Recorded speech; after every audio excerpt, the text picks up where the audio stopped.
Alrighty, go ahead and just jump into things. Today we are. I'm going to be showing off this. So I updated the Gravy spreadsheet with the more recently added deck lists from Nationals, and from that I compiled a deck list, which I call the statistically correct Gravy deck. This is a Gravy deck list comprised of the data that I've been getting from that spreadsheet and basically just averaging the counts of everything and making a deck list based off of that. I made a few minor tweaks to it from that data because there are a few things that are basically like the data's trending a certain direction, and if you look at the average, it's gonna not be reflective of where it's trending. So I went towards how it's trending, and a few small biases of this just use activate brain cell. This seems correct. Like, not everyone is playing amulet, but it seems like that is the correct choice right now to play this for Cilio. Basically, from what I was told by the purple discord, I just asked around in there. I was like, hey, why are people playing this card? Is it just for Cilio? And they're basically saying that you play this in your deck as a one of, and you use your Sawbones and your Chums to kind of stall for time because they just have to clear these, and it gives you time to dig for your amulet, and then you play that and they can't kill you anymore if you have AB3, because you just pitch to prevent damage when they shoot you. Also, hi Josh. Other than that, it does not get more standard than this, which I say that like that's a bad thing, but we're so early on in Gravy that there isn't necessarily consensuses on the deck list yet. One thing of note is there's slowly becoming a trend to not play Give No Quarter or Humperdinck. I think that given the averages of the data, it is correct to play this, and I believe that Give No Quarter belongs in the deck, even though a number of very good players aren't playing it right now. I think that Give No Quarter solves one of the core problems that we have with the deck of thought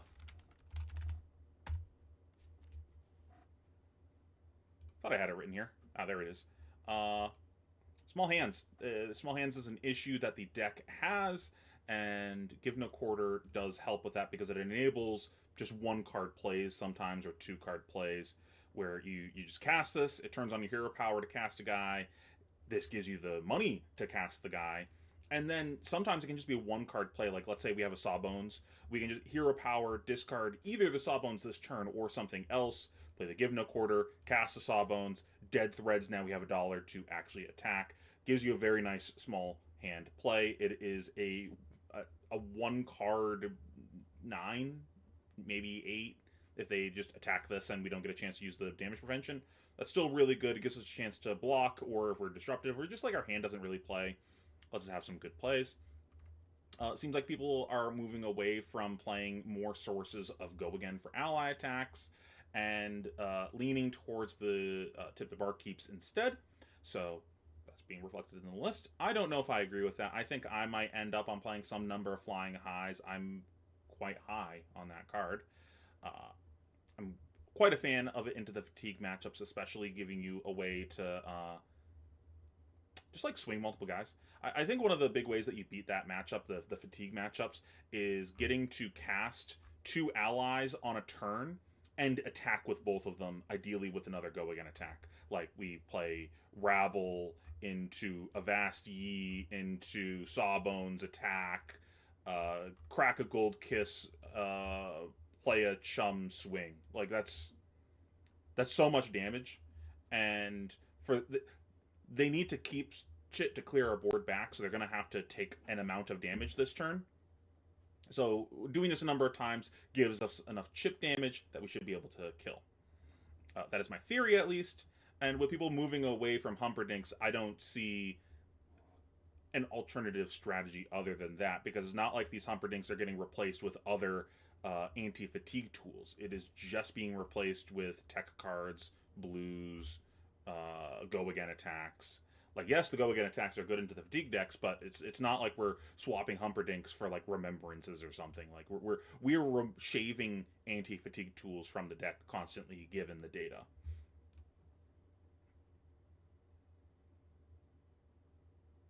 Yeah, I also like having versatility in my cards, and that is a weakness of the deck. A lot of your cards really only play one way. You like, uh, how does a Sawbones play? It doesn't. I can't do anything with this card. So it's either $2 for the turn, which I'm not happy about, or I'm trying to cast this from the bin. Like the modality of my cards is very limited. Like you can't say Sea Legs as the modality of your attacking with it. It's just like not why it's in the deck. I think that's pretty much everything. Big uptick in people putting swells in the deck. So we're including those. Um, we're seeing a trend down on defensive cards, so I shaved that down a little bit. And I'm noticing that the defensive cards that people are including is becoming less reds and more blues. I do not have that reflected in this list though, because a lot of the blues people are playing are like really specific. So I didn't want to put that in a kind of general list. The only like tech card I really want to include was the amulet because that just seems correct right now. Uh, Other than that, that's pretty much everything. I did update the doc a bit. I have a whole written thing talking about small hands, and I'm in the middle of writing up something about compass heuristics. But I think that's pretty much everything that I want to say for stalling. Let's go ahead and jump into some games. Hopefully, internet doesn't die on me again. I have not had my internet die on me again since, but now that I say that, I'm going to jinx myself, right? We're going to go first because I don't want Vincet to go first. We're going to play AB1. We're going to send this guy a good luck, have fun, and a thinking, please bear with me. I think I want Royal to like get off the ground. Yeah, I think this is correct.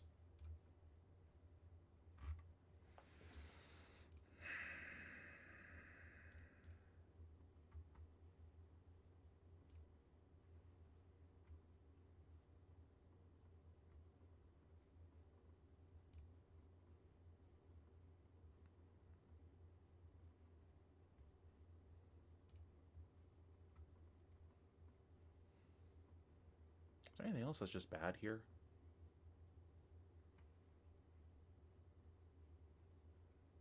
I'm inclined to even just play some extra cards to spread out our allies a bit. That is another theory that I'm working on right now with the deck. I might make a video on this separately, talking about this general deck building theory. But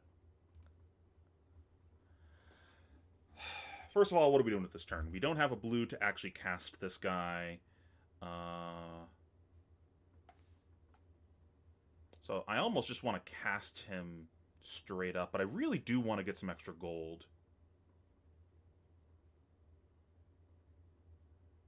But I think just playing Guy might be better, because I don't want to give him a chance to like block or anything with the thing that makes a rune chant. I guess let's look at the top, see if there's a blue. It is not.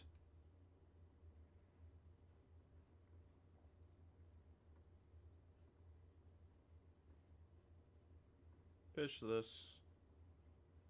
Yeah, I think we just park this in Arsenal, play this guy, and move on with life. And I think I want to overpitch here because I know there's a yellow on top and I want blue-blue for this.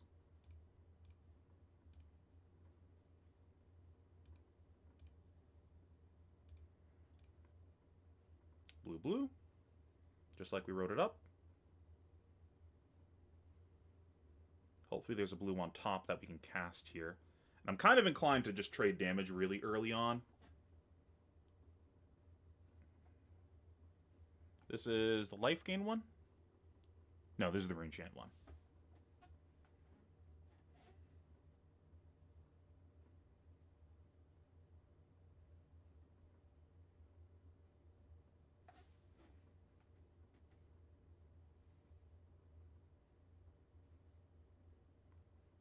I'm inclined really early for that.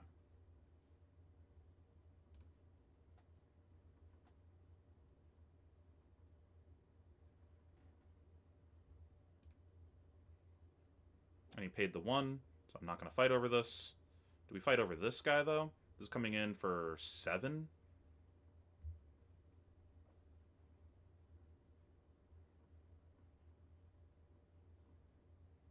He's probably going to kill our guy afterwards.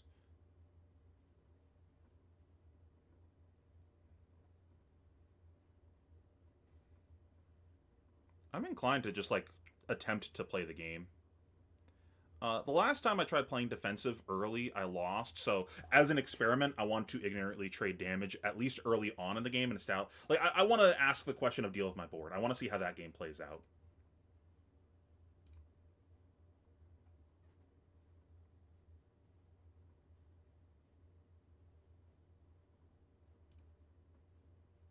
Maybe we're supposed to pitch one of the allies here, but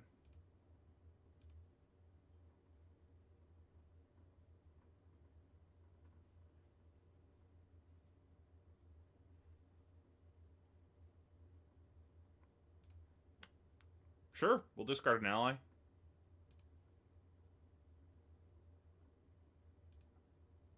That's the other thing. Like, I just don't want to block and then get blown out by any of the disruption. I'd rather do it on my terms. It's just so hard, like, blocking with, like, 1 to 2 cards and, like, making sure you have a functioning hand if they have any of the disruption. Unfortunately, if he just plays this to, like, kill our guy...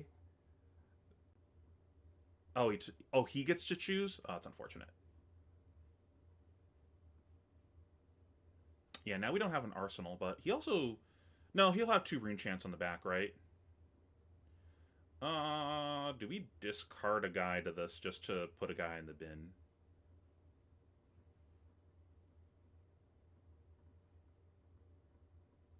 I don't hate that.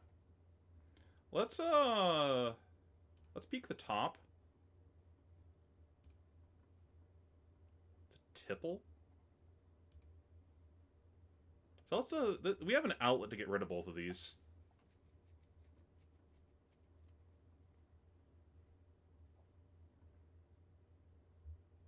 Okay, we just let this happen because we have an outlet for both of them.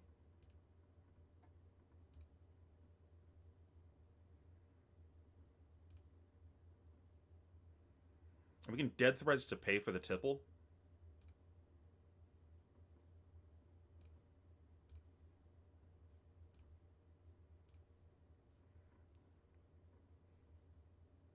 And we have a blue that we can play. Probably play the rabble here.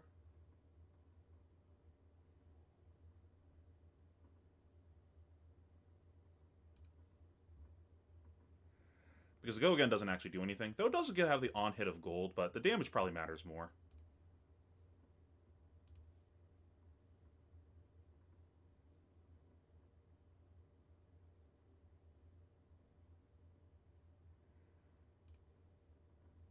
Oh well.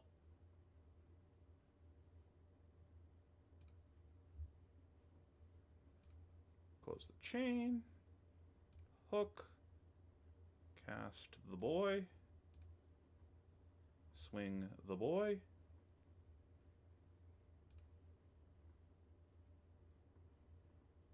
And we got 2 blues again.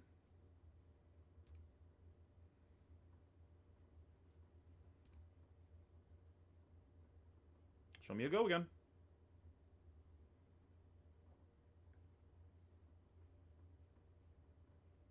Okay, so he has an arsenal now that we can blow up with our conch.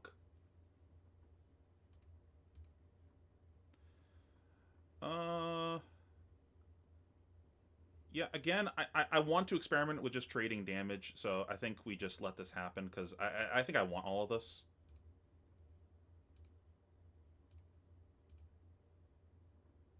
I need to know for science.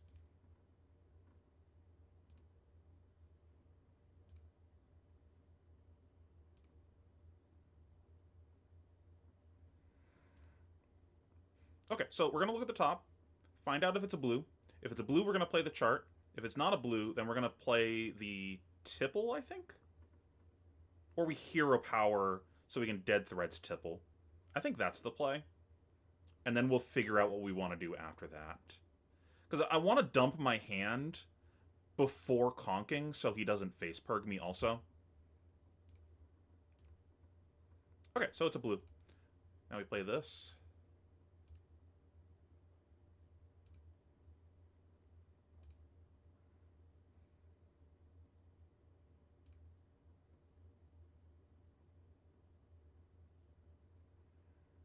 Hmm.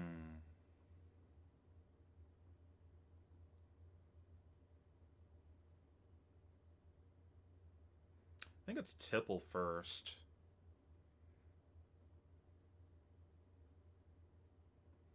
Like, no shot he face pergs a Tipple, right?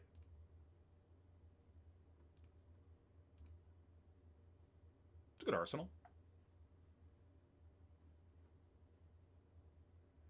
And we still have Dead Thread, so we have access to 6 resources.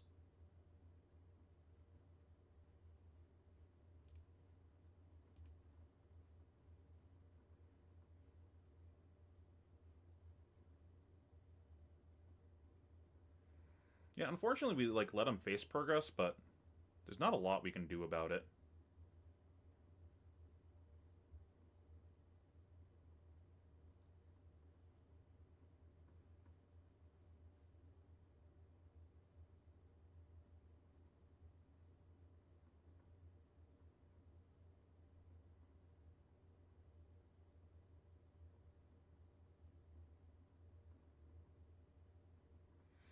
I guess we could just pitch this, right?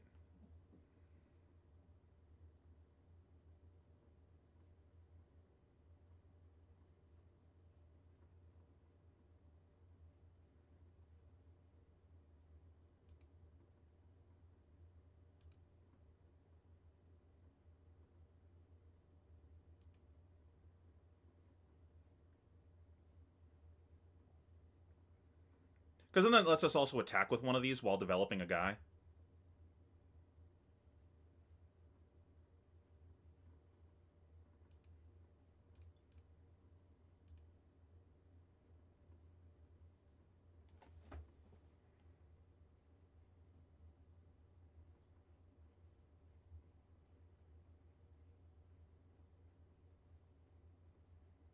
Hell yeah.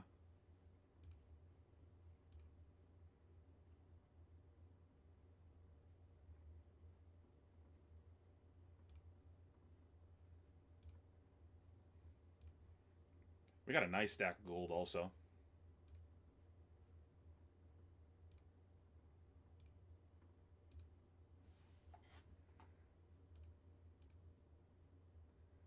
Okay, so now I think we can start blocking. Onus is on him to deal with the board.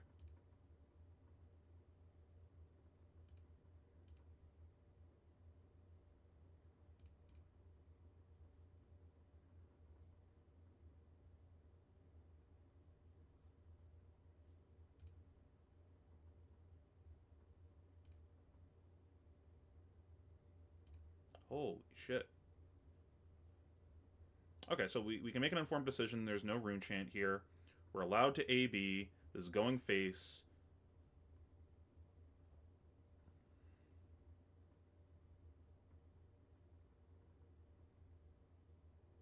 I kind of want to just play this Avast Yi and swing both guys.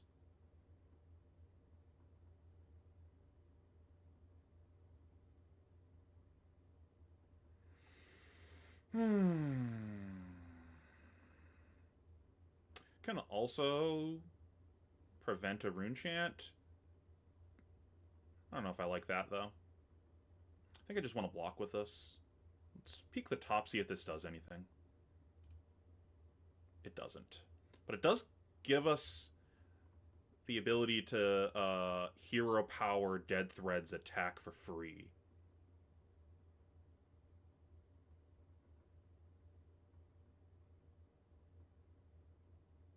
I don't know if I care about that, though.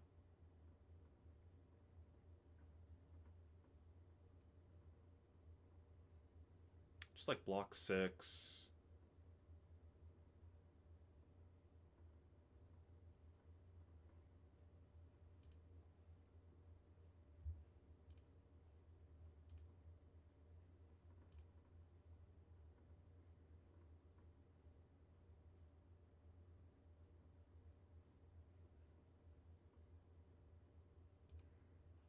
Yeah, I guess that is pretty good.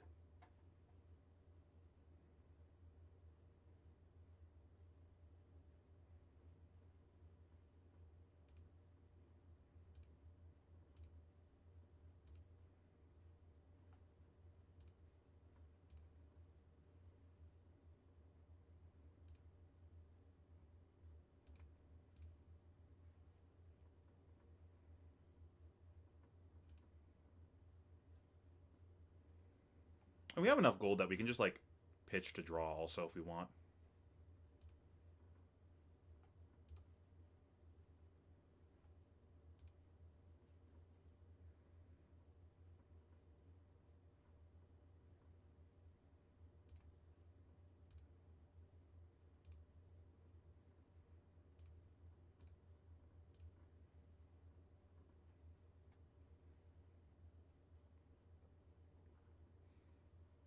It's a reasonable arsenal.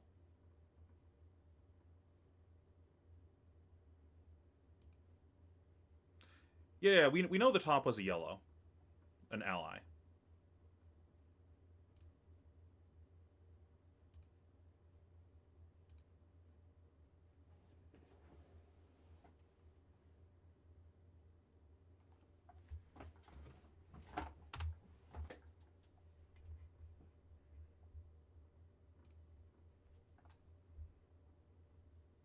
That's annoying.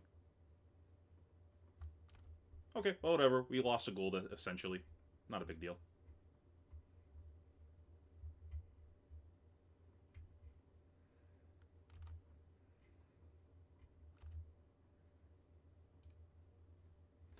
Okay, now what do we do? So this is being lost no matter what. This is coming in for 9.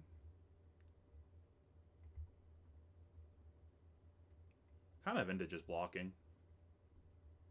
Like, I have guys on the board, deal with it. I'll take my free value.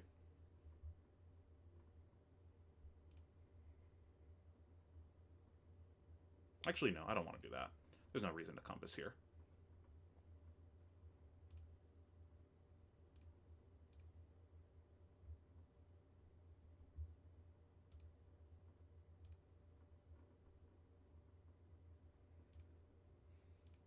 Question is, do we prevent with Sawbones? He took the damage, so surely he's doing something else this round, and Sawbones is the one he would want to attack, so...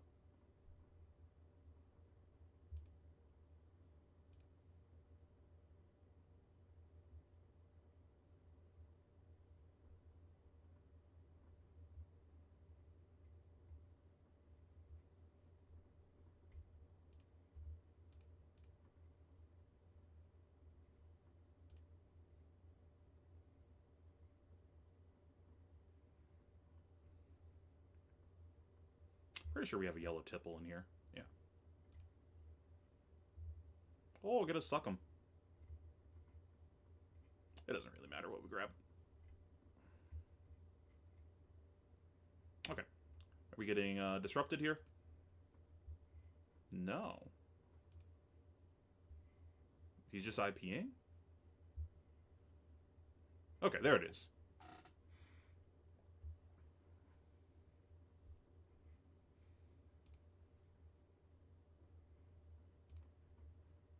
Okay, cool. We still get to hero power. Yeah, I don't care about this. I'll just... Dead threads. That's kind of cringe.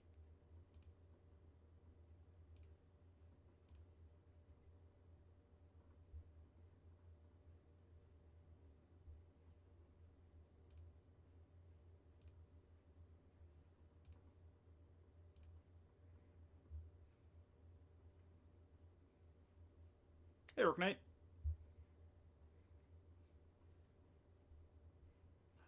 I am a little concerned that we're getting too low. But our board's pretty good. He only has 1 Rune Chant in play, going to 2. Like, we have guys. He has to deal with the board.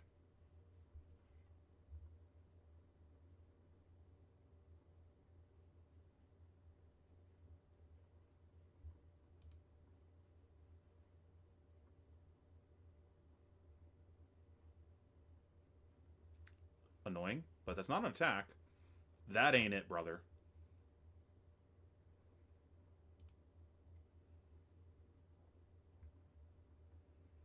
I think we compass to find out if this swell hits.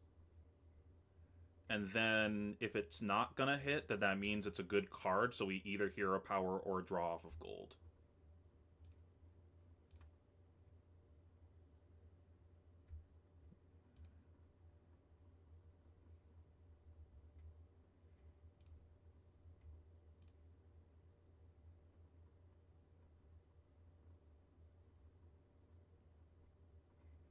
Because I would really like to cast this Tip the Barkeep.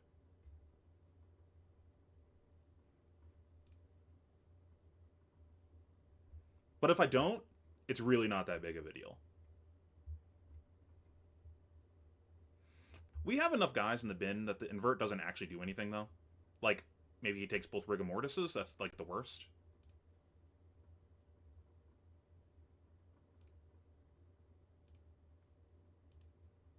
But, like, even if he does that, like, whatever. Oh, so good at the game. This costs money, too. He has to pitch for it. He's not on Tunic.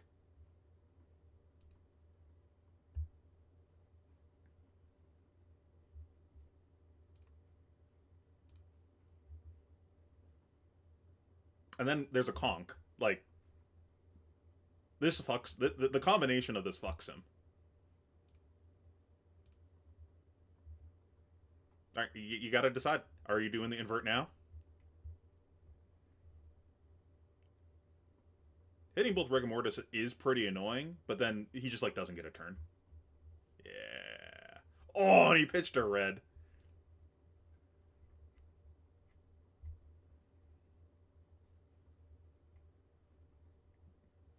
Yeah, brother, sure.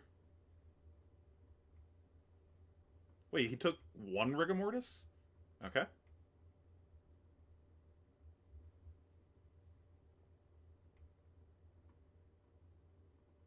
Wait, is this second invert? Oh, it's from Arsenal. Okay.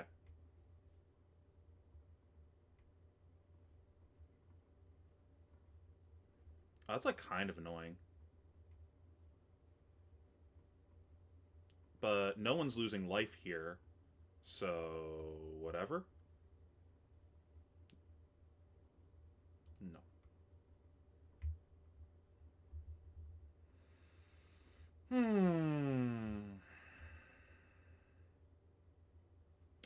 I think I hook this. And then... I guess I don't need to draw off of gold. I just swing, swing.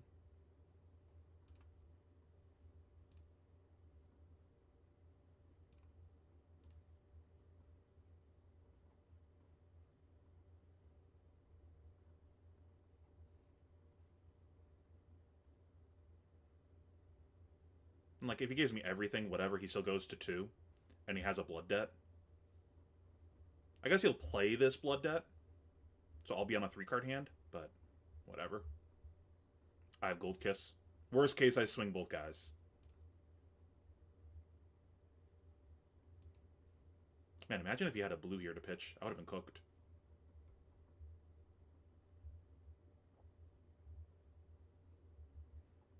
And he can't Reaping Blade me now.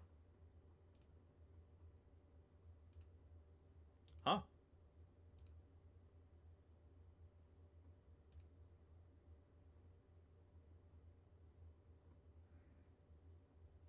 Okay. I don't know why he didn't block and just go to 1, but whatever.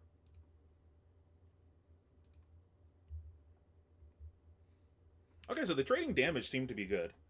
Are there any interesting choices on my side of the table this game that are worth talking about? I had a spot maybe where the Mage Masters could have been good. Having that early gold mattered, otherwise I couldn't have played the game. I think I made like 2 gold off of Hook, maybe. Dead Threads was actually pretty reasonable this game.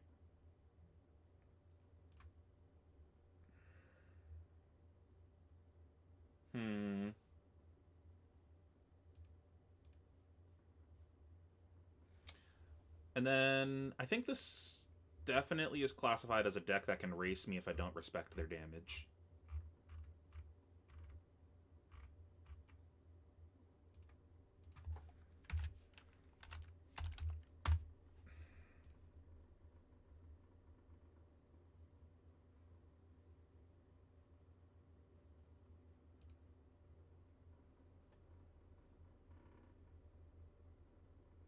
My biggest level up with the deck so far.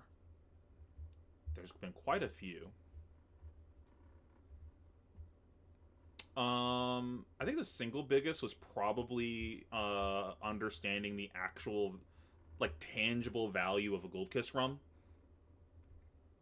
because I was valuing it at or below the value of a card, because typically that's what an action point is.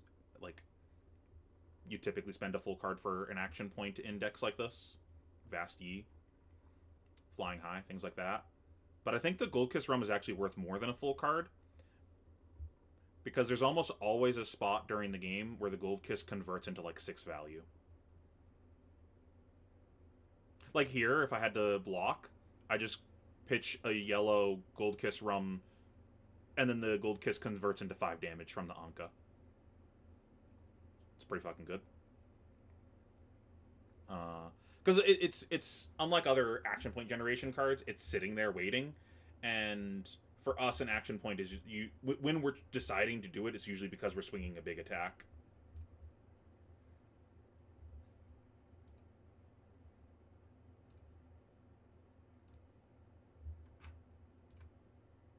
Oh, that reminds me. I gotta make a new Smurf on here. I found the new name that I want to change my account to. Donkey Space. It's a gaming theory. Good luck, have fun, and thinking. Please bear with me.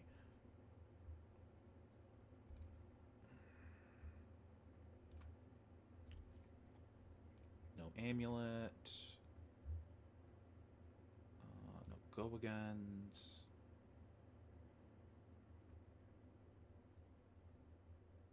I want the D-reacts. I don't think I want Limpet.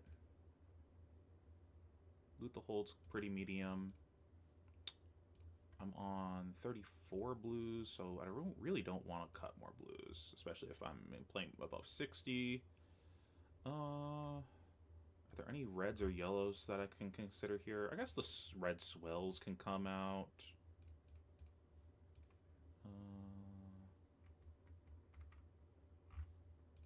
I think I just send it with this. Maybe like 1 Sea Legs comes out. Maybe both. They're pretty aggro.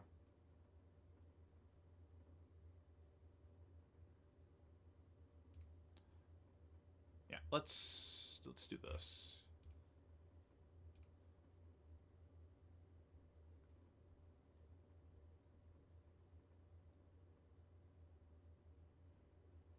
One of the hands for sure.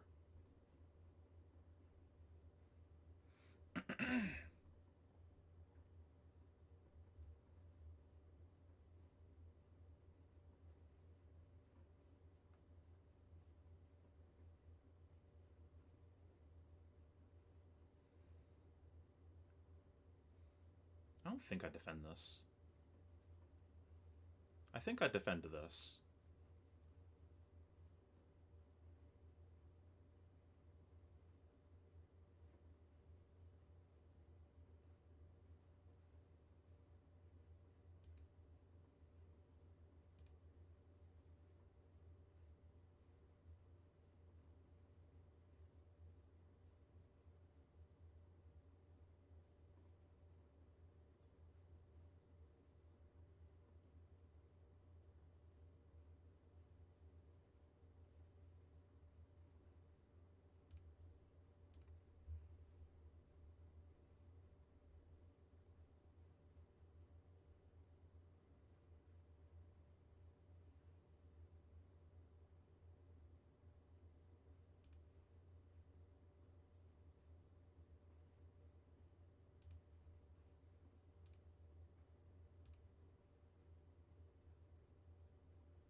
This was a spooky turn.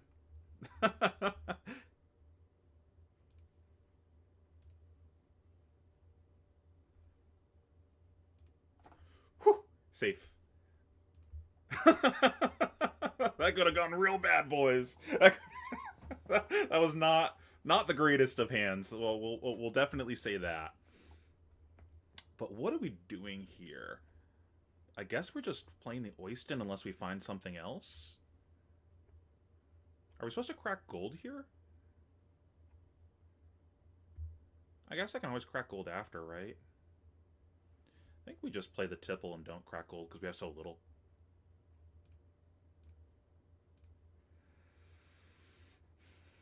That's one of the good ones for sure.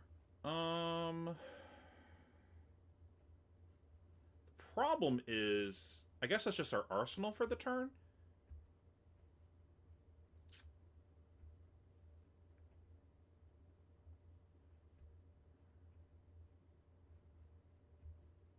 I guess I could just play it. Fuck it. I don't need to play out guys.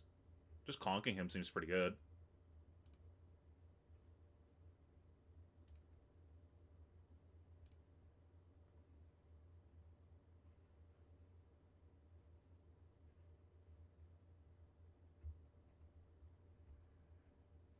Probably peek.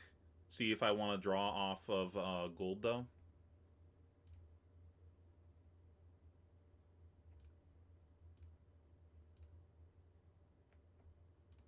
Does that change things?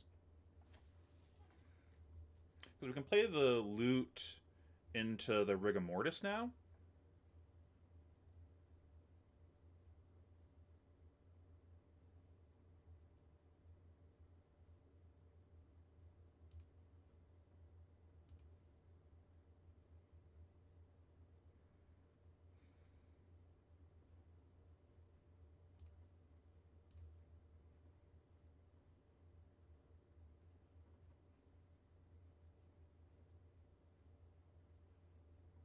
Hmm.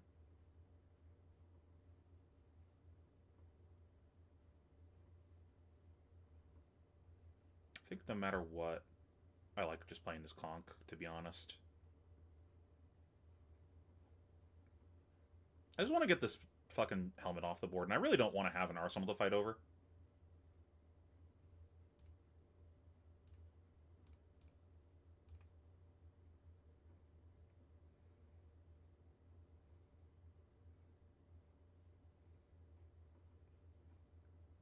I think I really want to try pairing the rigor mortis with a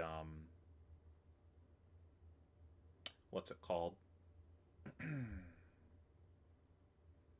Sawbones. So I can't just pick it off with a dagger. I guess he still gets to pick it off with a dagger because he can just go stealth attack into the sawbones and then dagger afterwards. Do I have any advice for the Sindra matchup? Well, so far my current strategy in that matchup that's been pretty successful is just playing extremely proactive and aggressive. Just only block if you think you can win a fight. If you think you can win a fight over the Mask of Momentum.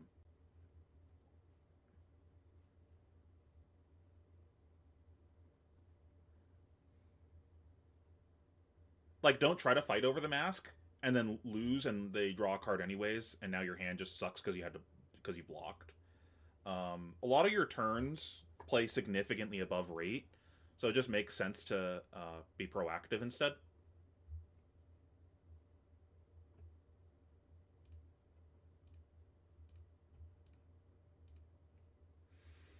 So we could hero power and then draw off of gold. I just don't think that's worth it. Just kind of gambling. We could also crack boots and play an Oyston. I don't think that's worth it either. I'd rather just pass and just put the onus on him.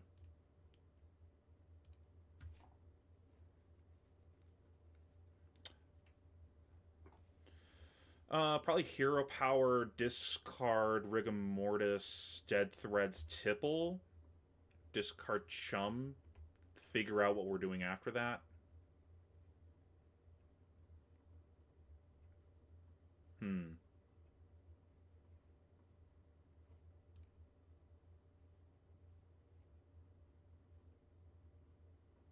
I don't care about this. I play so few reds.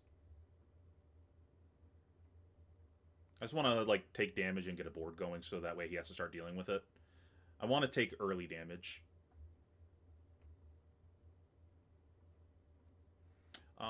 If you want to see that in action, go watch the Battle Hardened from like 2 weekends ago.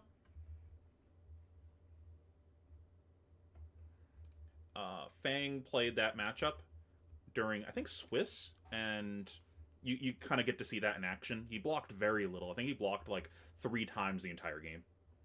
And it was only when he could stop a mask trigger, basically.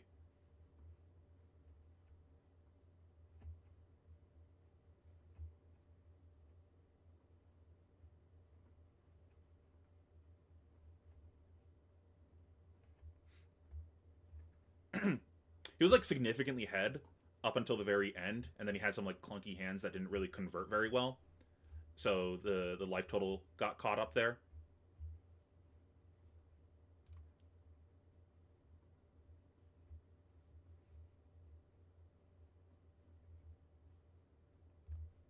I'm a little confused by this flick. If you're just going to pain me afterwards. I don't care about this. Just damage.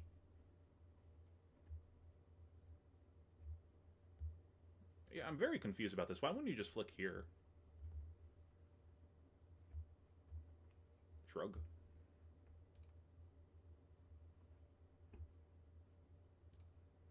Bro, imagine I had the D-react there. Bro would have been smoked. This is cool and all, but so far it's been a 3-card 9. It's fine. A lot of hoops. A lot of jumping. That ain't it, brother. It's smorking time. And now you don't have a funny helmet. The game gets easier now. This could also be a Mage Master turn. We'll have to keep that in mind as the turn progresses. But I think because we need the blue potentially to play the turn, we always start with dead threads here. So we do this, we draw, we see what happens. Okay, we have a blue to cover the turn now. So we discard this guy.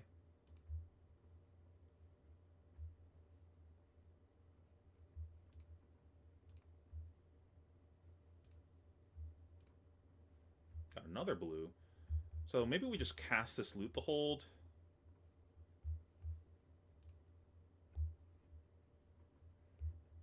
I would have loved to go again here. So we have enough gold that I might be interested in drawing here.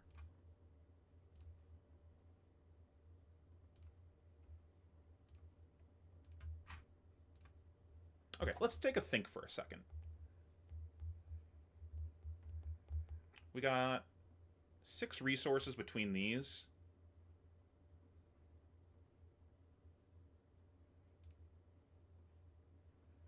This seems like a reasonable Mage Master's spot. I'm just kind of throwing away an ally, though.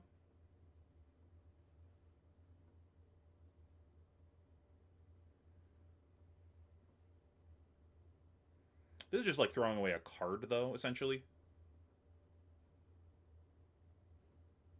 There's a Give No Quarter on top.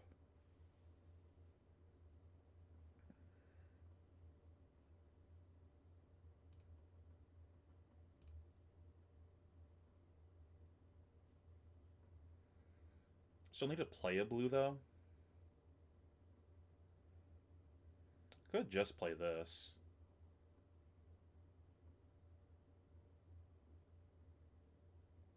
But if we draw an ally, it's pretty ass.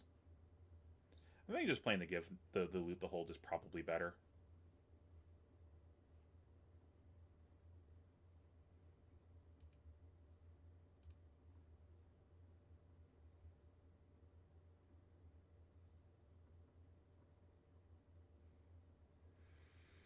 So we have 6 resources right now.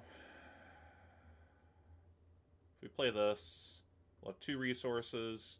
So we could Mage Masters, Rigor Mortis, and swing for 4? Seems kind of loose. This is always happening.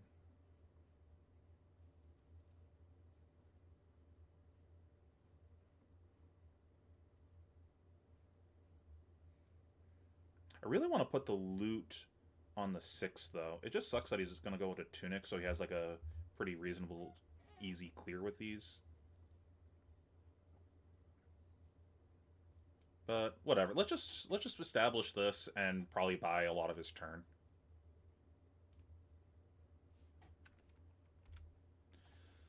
If we have to pitch this no matter what, I should just play it, right? Yeah, let's just play this.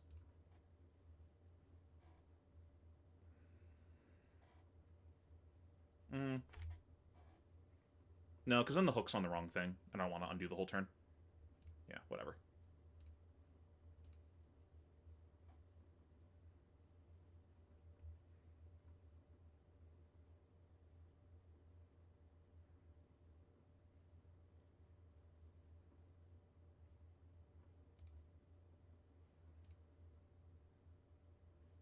I guess Dead Threads draw and just like maybe we find something that's pretty reasonable, and if we don't find something reasonable, we just Mage Master Boots. That's an okay arsenal.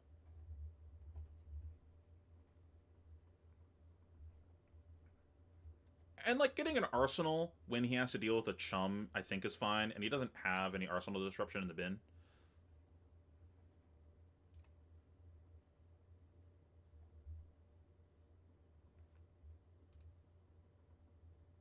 Do you react? No. Okay. I'm surprised we didn't get a card and black text there. Maybe he forgot because I kind of took a while thinking.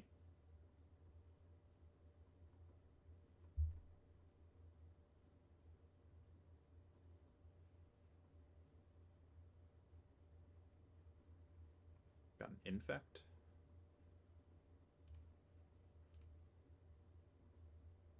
Got an ally to go with this guy. We have a blue that we can cast. And the Give No Quarter goes really hard with this. We have a really good small hand, so we can block with one card if we want.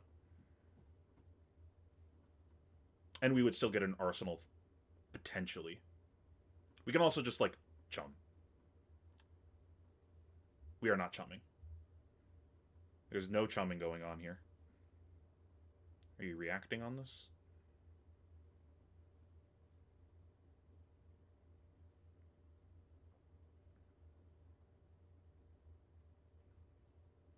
I'm happy getting just a Nick out of the deck. I'm okay with this.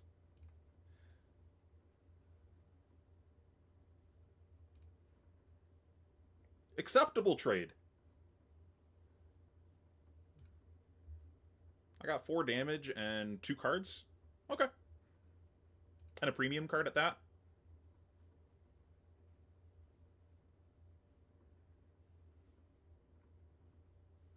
It's like a little annoying.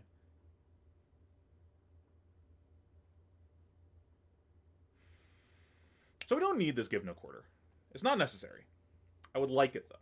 I like nice things.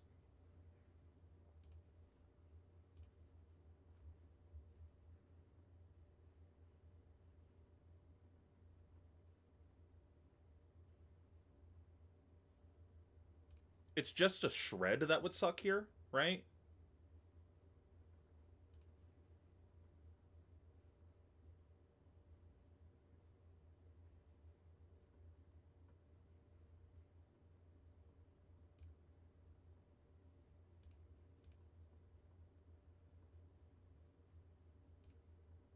And we still have a turn even if he has it. I think asking him the question is fine.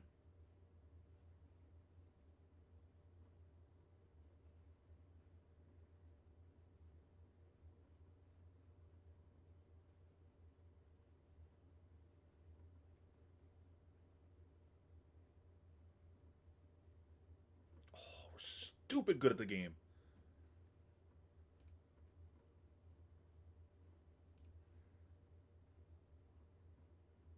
Bro's getting swabbed. Okay. Is there any reason to sequence things differently? I don't think so. I'm pretty sure it's just tipple, pitch, call. Is there any reason we would play this call, though? I don't see a reason to. Maybe an extra action point? Because alternatively, We could hero power, discard this, play this, and just like Arsenal the Tipple, grab a back alley break line with this. Seems kind of loose. I think we just go for the guaranteed play.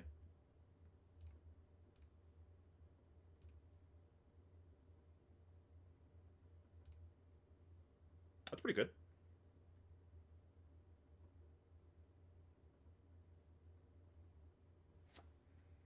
Importantly, not ending on an Arsenal, very likely here.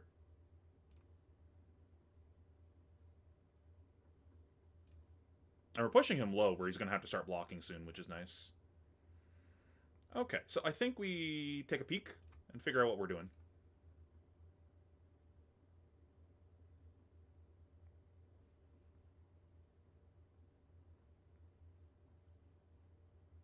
Still looking for an opportunity to play these Mage Masters. It hasn't really, like, presented a nice Mage Masters turn yet. I think I'm waiting for, like, an Avast E to go with this. So, like, this is a reason to maybe play Flying High for this to be better. Because these Mage Masters seem kind of awkward. I don't want to just, like, play two guys randomly. Anka.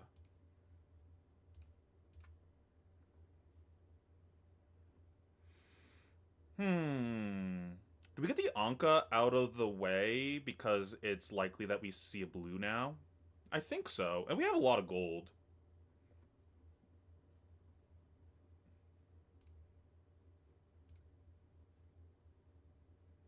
This could be a Mage Masters. Because now we're putting a guy in play that doesn't just die to a dagger.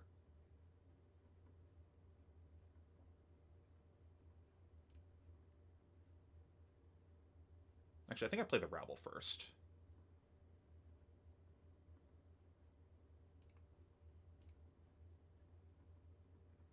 Are we good at the game? Nope.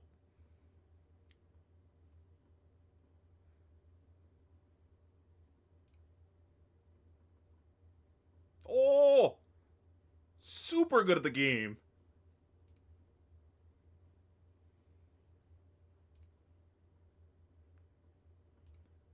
They never play around the blue pitch in Arsenal.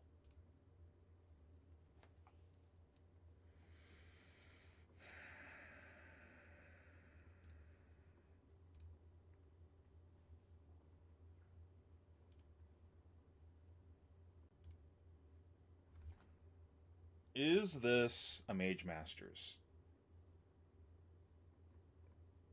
They don't seem to be getting better. I guess we haven't seen an Avast E in the deck, so, like, these theoretically should be getting better. It's just we have the 3 extra money from the Give No Quarter.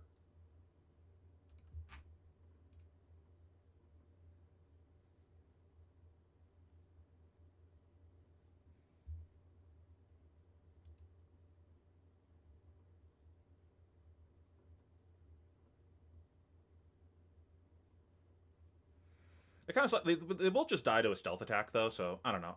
He's getting low. I think I'm fine playing it slow. I'm not like under any imminent pressure to do anything here.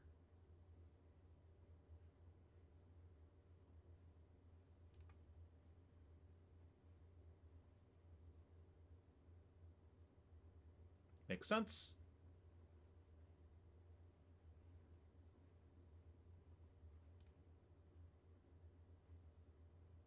We're stupid rich. Don't hit spacebar a few too many times there.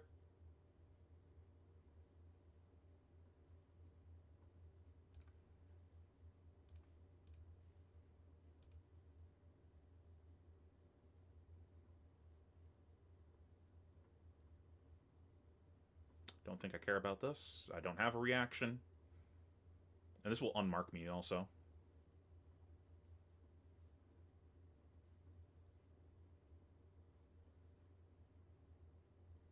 Bro's sneaking? Holy... Me? Surely that ain't it. Okay. Bro, this lobby's going crazy.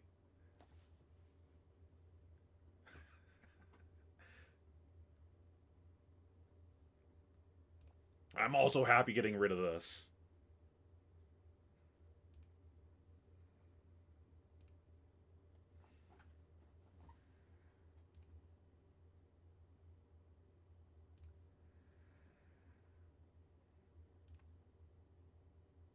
Okay, so we got a lot of gold. I kind of want to cash this in to find some good cards here because we haven't seen any other conks. We haven't seen a Vast Ease yet. Drawing into our call would also be pretty good here. Rabbles. Just like at any reasonable arsenal, basically. So I think the plan is to outlet this. But I think I want to cast the Swell also. So I think we look and then get the top card out of the way if it's a miss.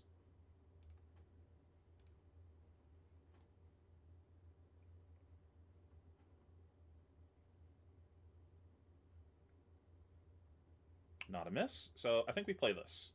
We don't need this Give No Quarter because we're going to be so flush on resources.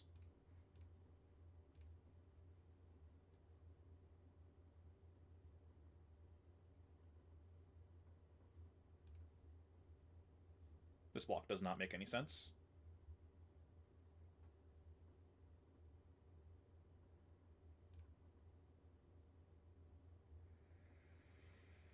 Yeah, I think we're drawing off of some gold here, guys. Could also be Mage Master's turn just by the nature of needing to get all these cards out.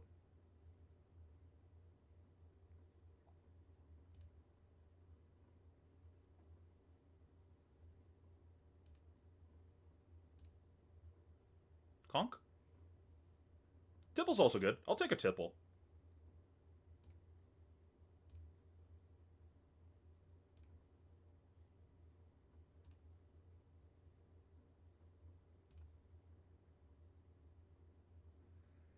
Do we cast this, though?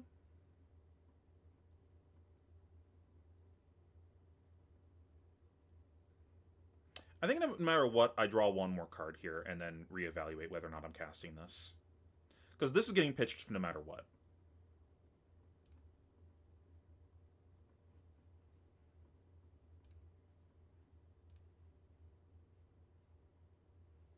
Okay, so we at least have a good arsenal now.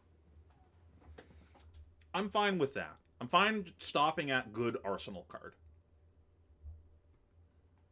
We have 6 resources to fuck around with, though. 7, technically.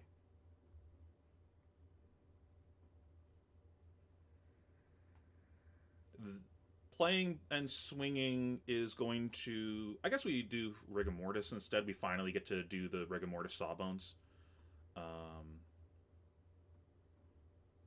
Maybe Anka's better here.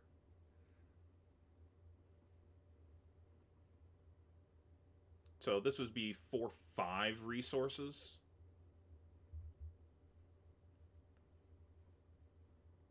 So let's just get the extra damage, I guess. 6 resources. So we're going to have to Dead Threads, I guess. So then, in that case, I shouldn't play this because if it misses, then I can't Mage Masters. Okay. I see the vision.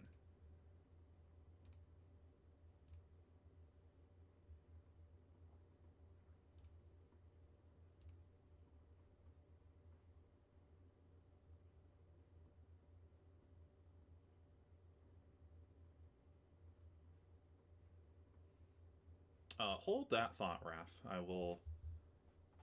I'm going to circle back to that once this game's over, because I don't have the mental bandwidth.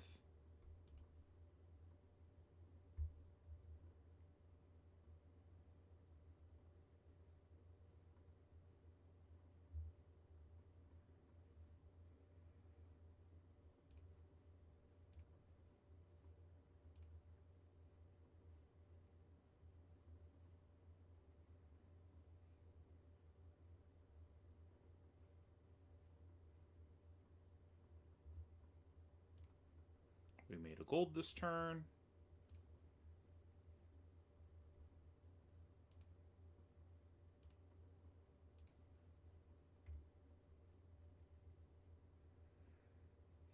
I think Anka's correct over the Rigor Mortis here, because he's on Tunic.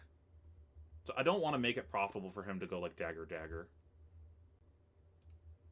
Because you can go stealth attack into Sawbones, dagger Rigor Mortis, dagger my face, play whatever's behind.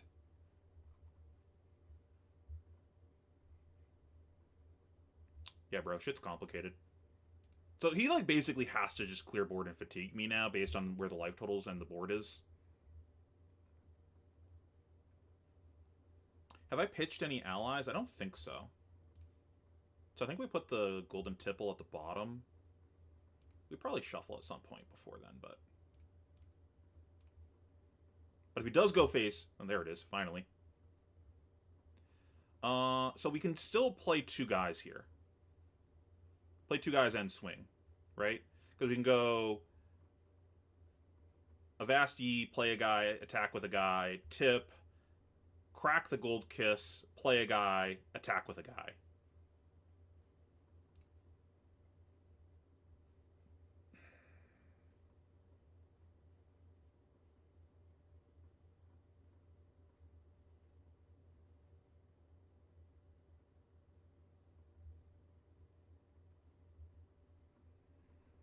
So, because we have this and this, I would like to know what's on top.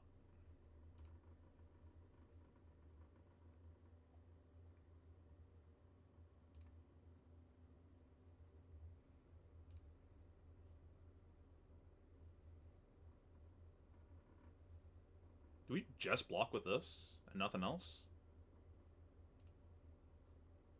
He can't...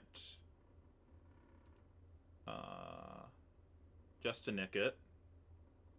He can Tarantula Toxin it.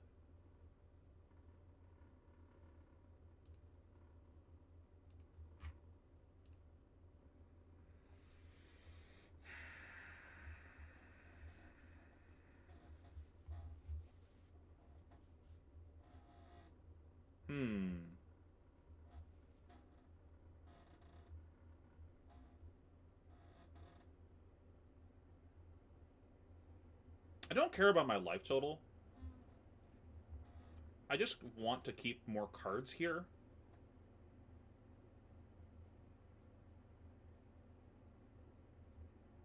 I think whatever, right? Like, if you take one card from me, it's not the end of the world. I just want to make sure I can keep playing the game.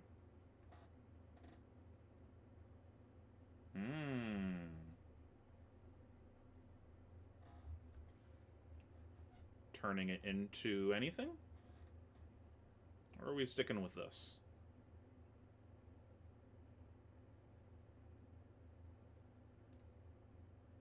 I don't think there's any reason to change it. Ah, that's a good reason, just to nick.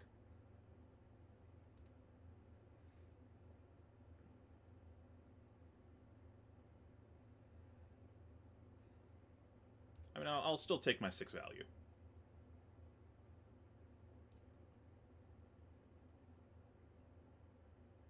Sure.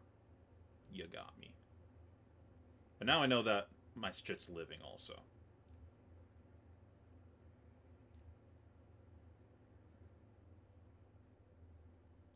Do I prevent 1?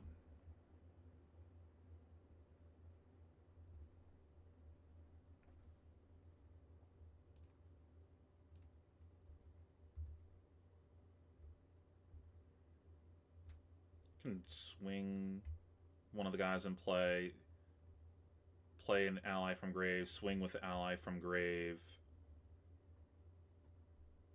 No, because we get to go 3 wide and attack 3 times here, so I think I want this up so I can swing with it. Do your worst. And now we just cycle the hand and probably get a chum in play. Or a swabby. I'm okay with any of these. Sucks that we don't know if this chart's going to hit anymore, but whatever. We probably just pitch the chart. It's not a big deal.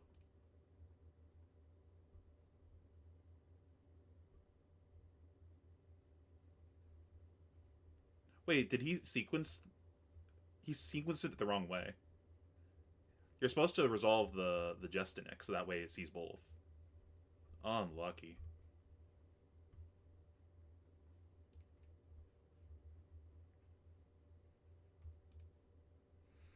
So the awkward thing is I don't actually have a good way to get this in my bin if I wanted to play it, but we have plenty of guys in bin, so that's like not that important. Maybe we do just play this because we have extra money, right?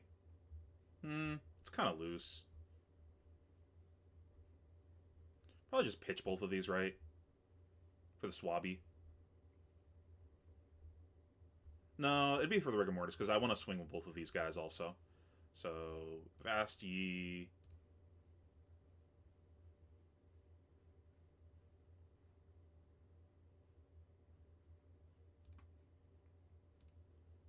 Smork.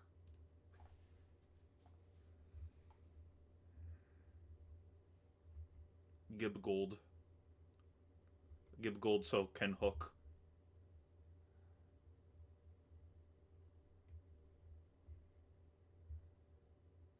No. Yes. Yes. We're rich. Where we're going, we don't need Medicare. Okay, so this is covered by that.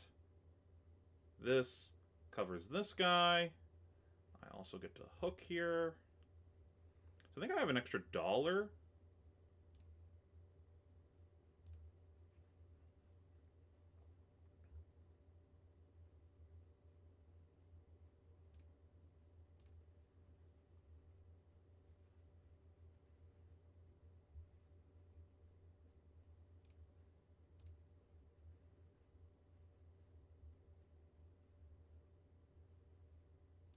No gold for you.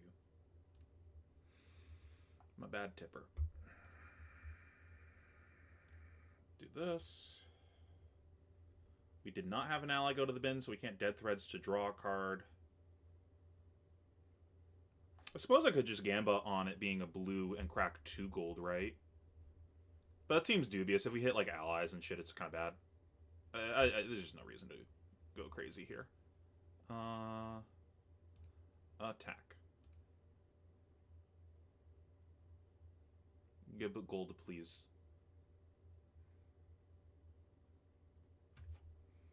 And we still have 2 more Vasties left in the deck, which is nice.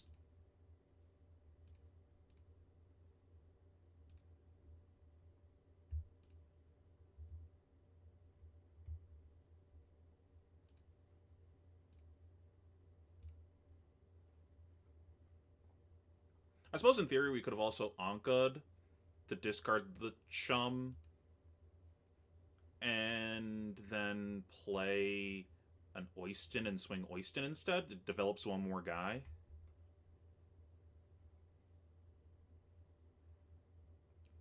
Surely that ain't it.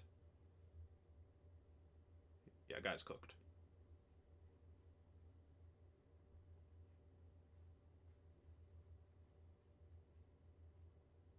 Okay. That does not target that, I guess.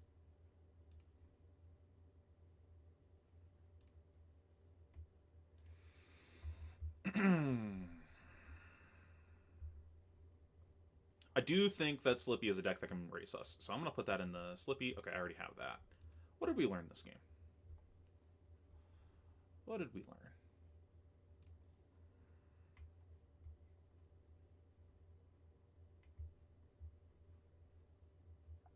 It seemed like the waiting to play the 1 health guys was good. The larger health guys that require an attack to actually be played into that, not just daggers.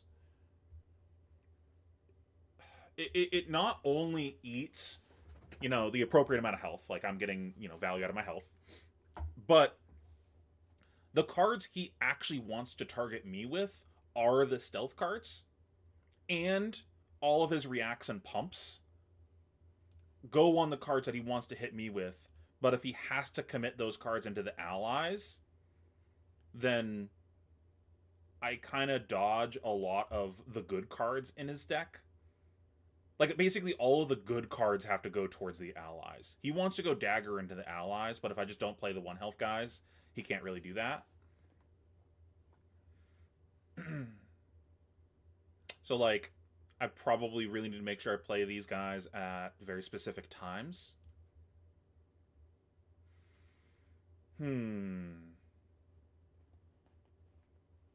We never saw our other funny cards like Conk, but we were in a spot in the game where Conk was now very good.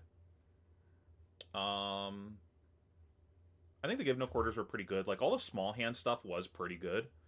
We kept playing big hands, but we were in spots where if we needed to block, we could have and just played a small hand.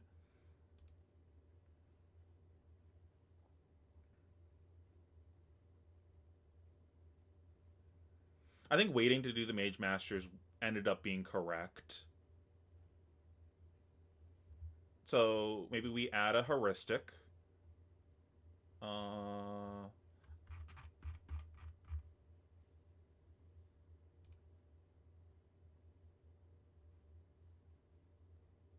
think I had a section for new heuristics. I thought I did.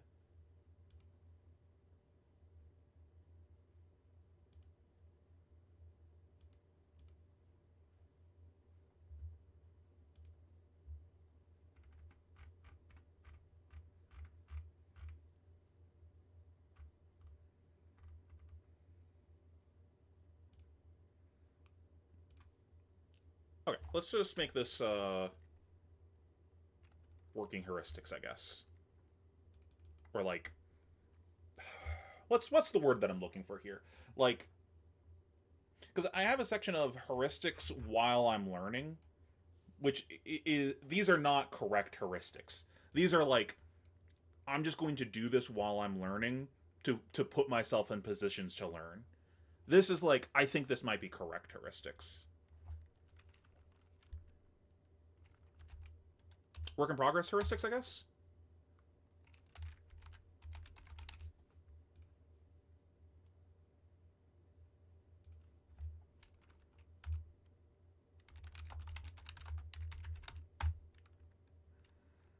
So what's the things that we need heuristics for? We need Mage Master Boots, Compass, deck count. No, that's not a heuristic. That's a deck building thing.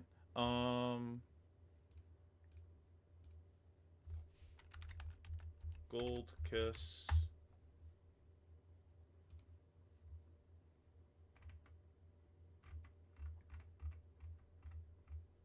Let's just leave it at that for now, because I really just want to write about this one thing. Use when you have a go again or extra action point to swing two guys. Use when resource flooded.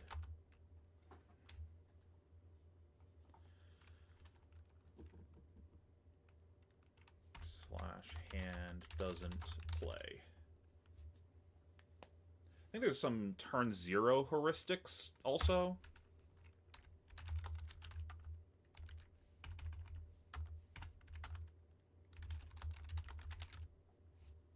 Oh yeah, I completely forgot about that. Have you guys heard of the Codex Journals? Some of my locals have been using those recently. It's like I mean, we'll just pull it up here. It's like a notepad for like tracking your life and shit. It's pretty sweet. It's got like a bunch of different like it's got a dedicated like writing your life section on it, as well as like on the other side of the page, like note taking sections for a bunch of different things. See if I can get a better image of this. Nope, just doesn't want to zoom in for me. Yeah, it's got like stuff for draft. It's got stuff for like the games that you just played. Any notes that you want to take like that. I was actually reached out to by the guy that owns this, and he sent me a creator affiliate link thing. So if you guys are interested in getting one of these, use my link, and then at checkout use the promo code Pheno. It's just my name, Pheno. And you get 10% off your whole order. I am going to be getting at least one of these in the mail soon, so I can show you guys better when I physically have it. But I've seen them a couple times locally, because like a bunch of my locals have these, and I thought they were pretty sweet. My problem with them was they're like a little too big for me, because when you're going to like big events, you don't know how much space you're gonna have. But like locals, I think it's great. Or going to like ProQuest and stuff, I think it's great because you usually have enough space there. But for like going to Pro Tours and stuff, it's always uncertain how much space you're gonna have, and I don't want to waste the bag space on something that I might not be able to use. But he told me when I brought that up to him that he's in the middle of making a smaller version of it. So there is a small version of this in the pipeline right now. I don't know when that's going to be available, but he said that was a feedback that he got, that he is going to be making another one. And I'm currently working with him on making these. I don't know how to phrase it other than better. Just like, so basically, I'm giving him some feedback on some things that I think could change with these. I gave him a ton of feedback on like the draft specific stuff of things that I think would be better suited to be on this, like a section for signaling and things like that. So there might be changes to these in the future, and if there are, I'll let you know if I helped out with that. But these are great. If you guys are actively trying to get better at the game or learning and just like you see how I'm being very like structured in my learning right now of what I'm doing.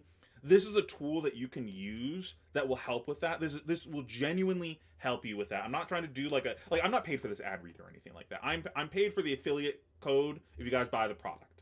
I'm not paid to shill it like this. I genuinely, this is a good product. If you guys want to have a more structured learning environment, I do recommend getting one of these. They're quite helpful if you need that extra structure. Me personally,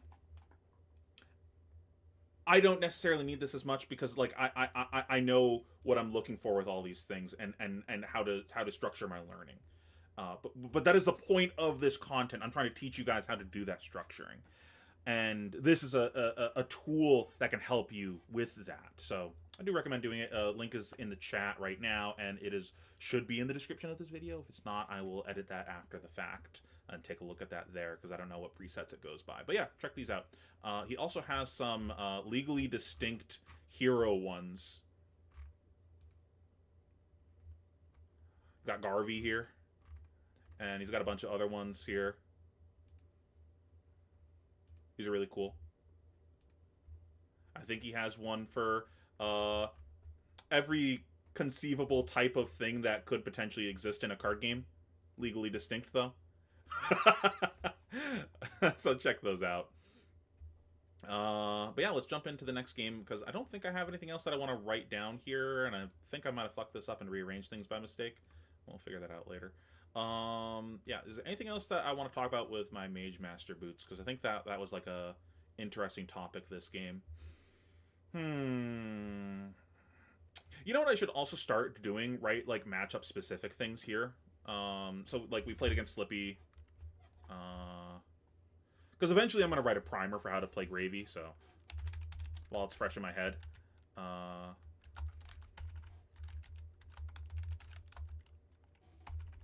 And typing's hard.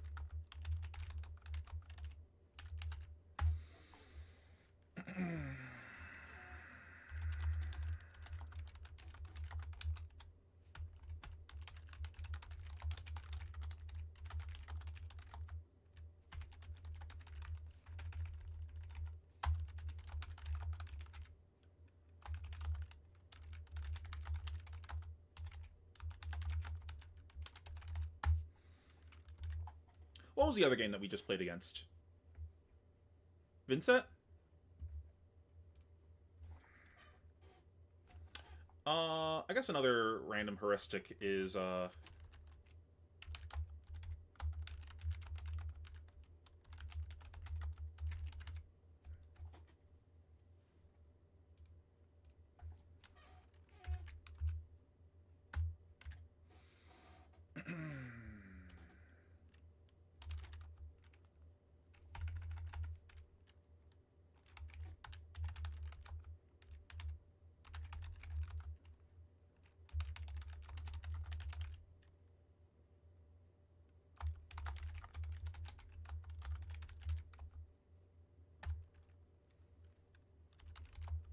I had another thought. What was it?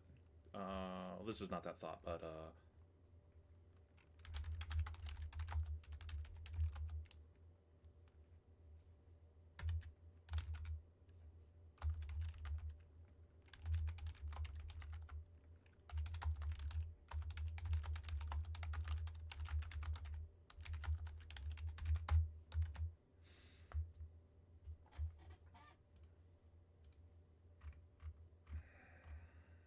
God, what was the other thought that I had about Vincet?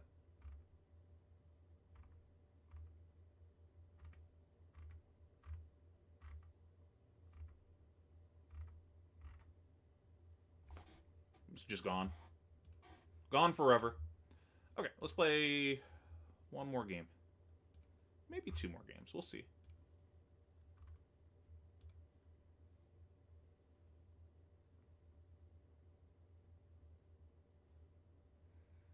I will say this is one thing that I don't necessarily care for in this version of the deck, of the like statistically correct one.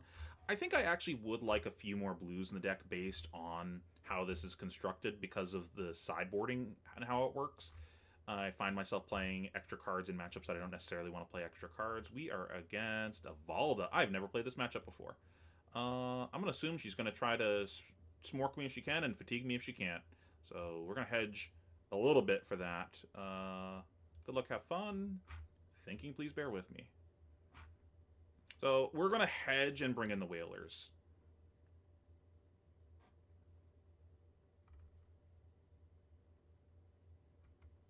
Do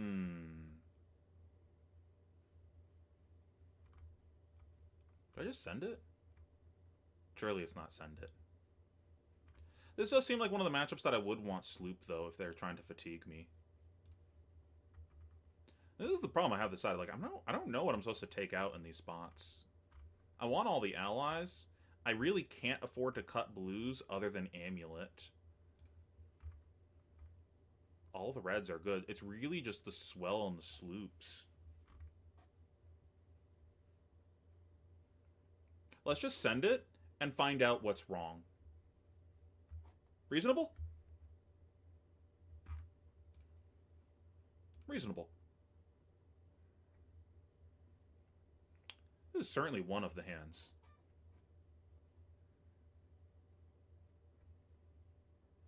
I do have to worry about my compass getting blown up, also. Kind of into getting this Gold Kiss in play. Kind of into cracking gold here to get rid of one of these guys.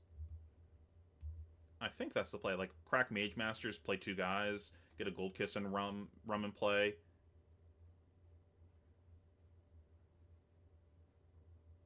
Let's take a peek, because I don't think that I'm going to adjust the top of my deck after this. That's a pretty good arsenal. This makes me really want to make this play now. So we're going to play this. That'll be our blue for the turn. We'll cast a guy. We'll Mage Masters, play another guy.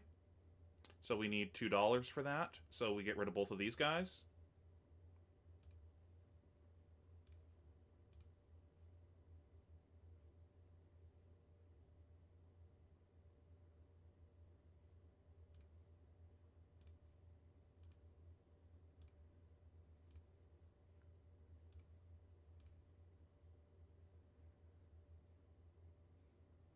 What gave a Seismic Surge? Me? Did I give you a Seismic Surge? I don't know what your shit does.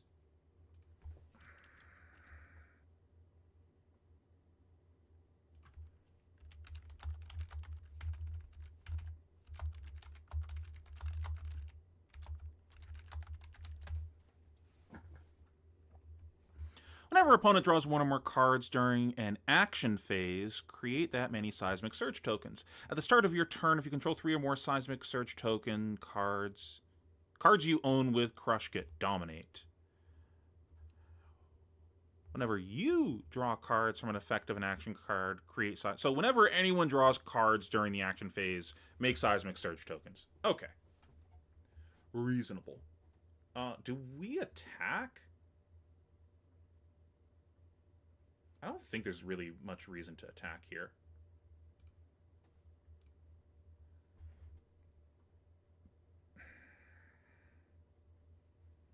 That's cringe. Well, at least we know they play 2 blocks in their deck. I would really love a gold here. Please kill my other guy. Give me a gold. Hell yeah, give me a gold.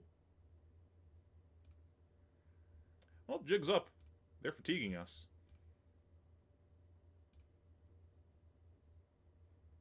Good to know, they play pummels.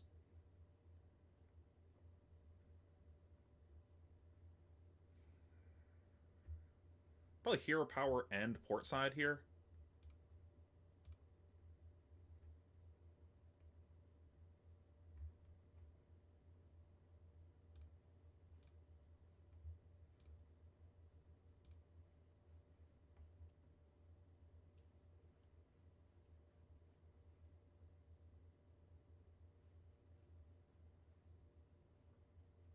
I think it's always hero power first.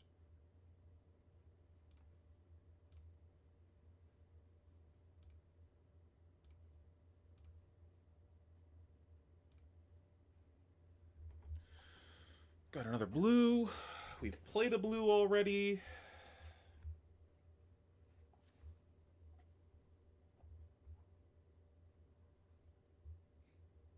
Alright. My Mad Lad and Arsenal the Whaler so we can command and conquer it later.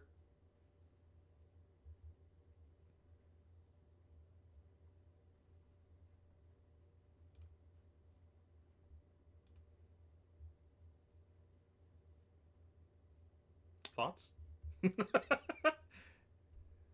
Some crackhead shit. I don't think I hook the conch because this surely isn't hitting. I think I hook whatever I play afterwards. Probably play the Anka that uses my resources better.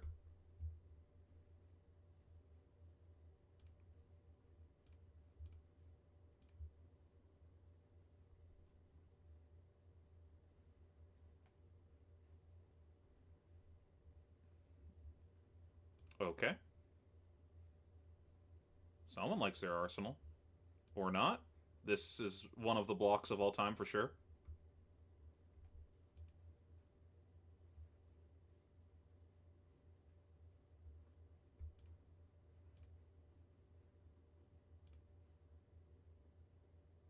Hmm. I don't think the Avasti does anything here. It's just like a better arsenal, I guess.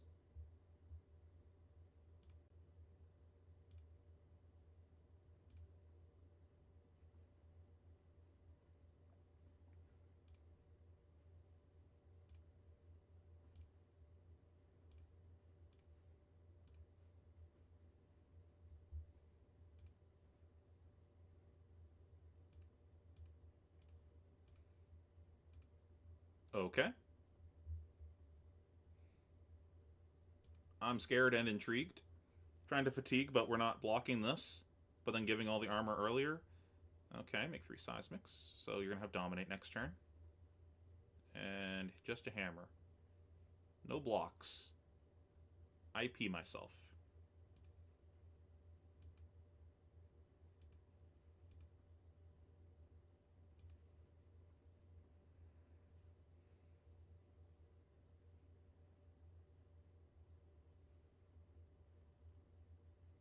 I think I get the Limpet and the other guy and play this turn. Probably crack Gold Kiss.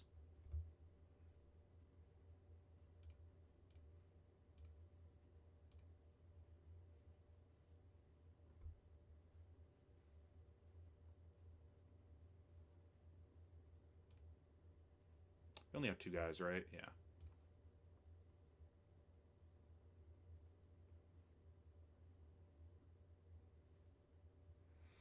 I think we look at the top also to figure. I mean, we should look at the top no matter what, right? Like, but we might crack gold here. Doesn't really do anything. We already have one.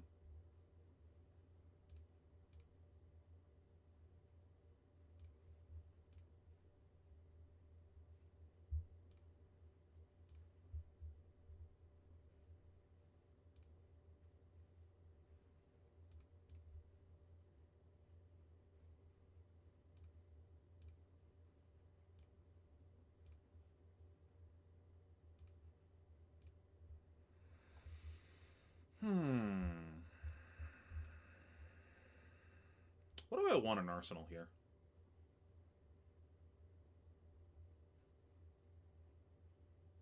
Probably the port side, because we have allies to go through, and this will be better later.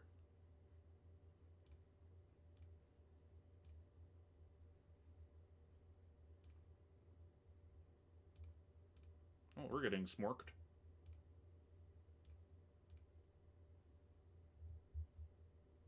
Goodbye. Goodbye, compass. One last look.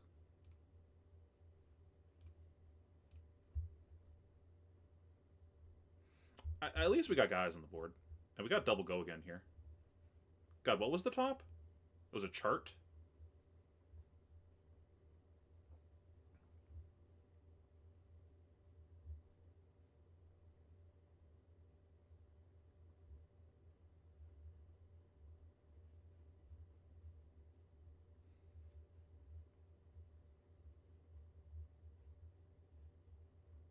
I got block with like one of these maybe. Because I think we're drawing off of gold. 1, 3, 4, 5.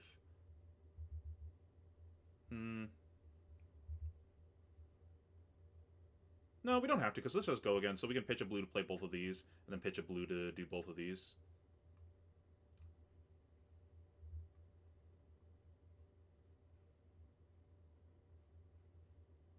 Oh, great.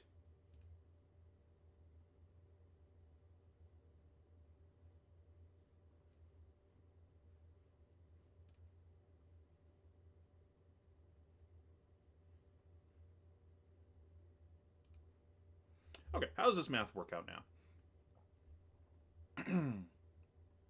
1, 2, 3, 4, 5.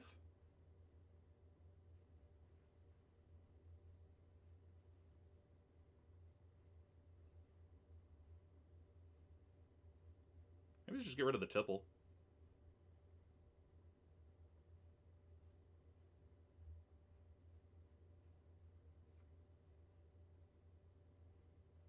One, 2, 3, 4, 5, 3.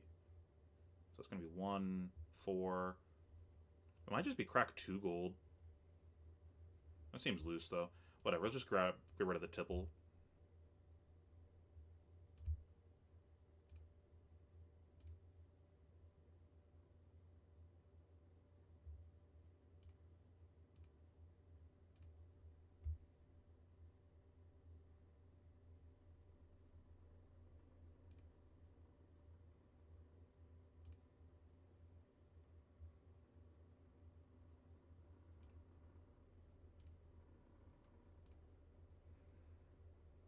I think we just play this chart to hope to hit a guy. Nope.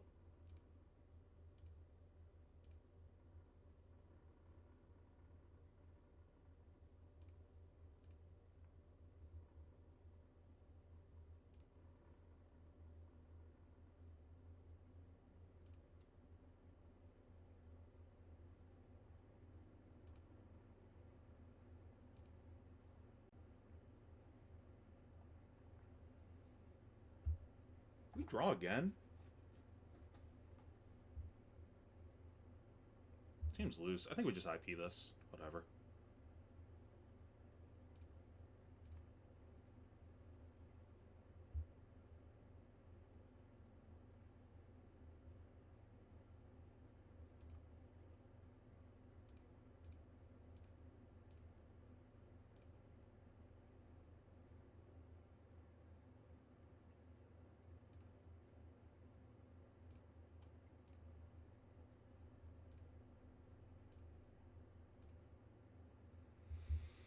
I think we pitch one of these because I want to cast this Savasti.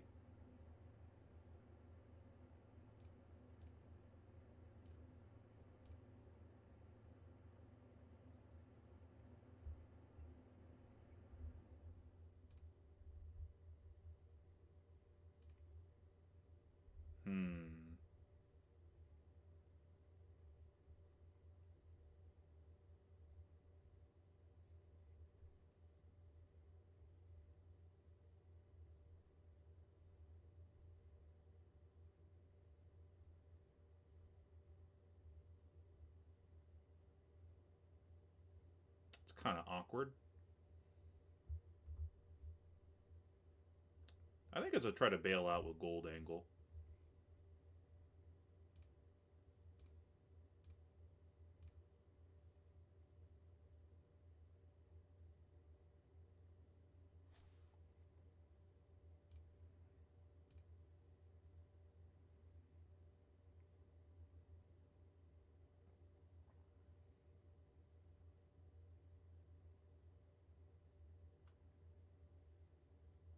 Still not enough resources, right?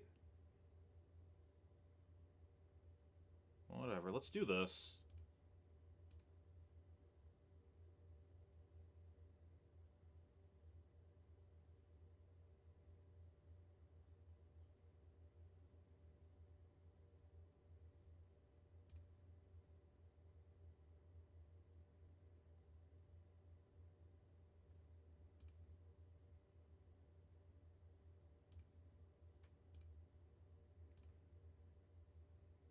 And not establishing an ally here really sucks. Oh, we can dead threads? Oh, right, we played a tipple earlier. So we can still play this tipple for 3.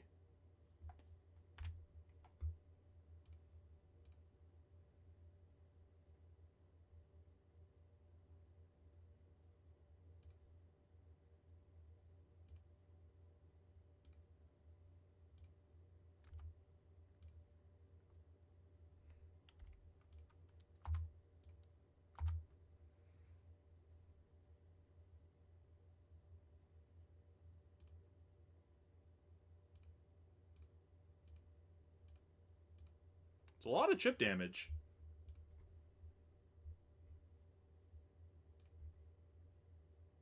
Surely you block with that.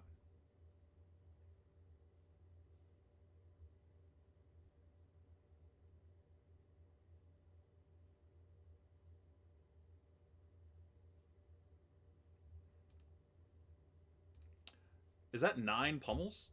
The deck? Certainly one of the decks.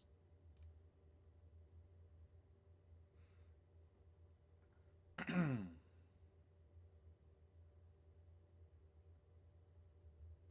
it's play the rabble, see what's on top, hero power, or draw off of gold if it's a miss for the swell.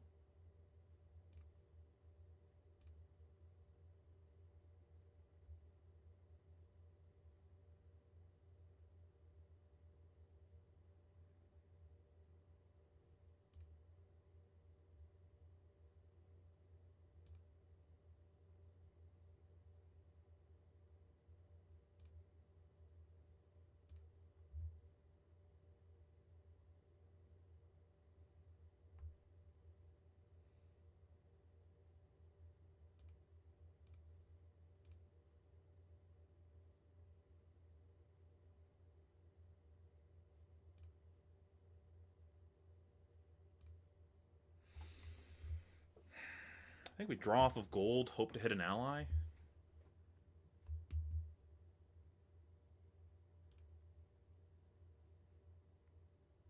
Let me play this. Hero power, get rid of this.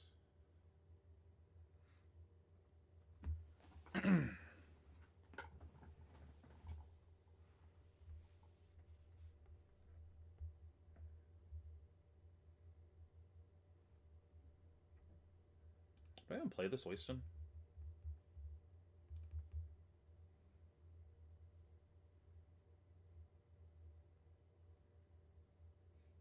Also, do I crack another gold? Get a better arsenal? I think I do.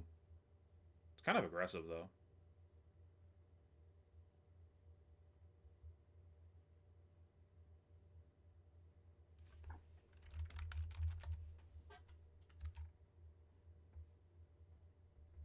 Yeah, it's like IP this. Or go to 1 gold.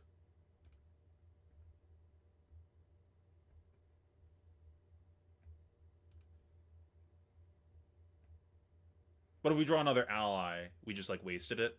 And we haven't actually drawn that many allies this game. 2, 3, 4, 5, 6. I think it's like 17, 18 allies we're playing right now, so like kind of dubious. I don't think playing the Oyston does anything other than like draw a hammer away from us, and this deck kind of like doesn't do shit. I guess it like buys the 4 seismics if they have a real attack. Whatever, I'll play the Oyston because we do need gold.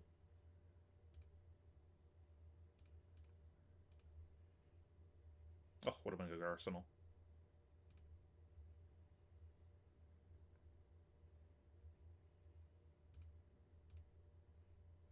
Am I getting like choke slammed or something?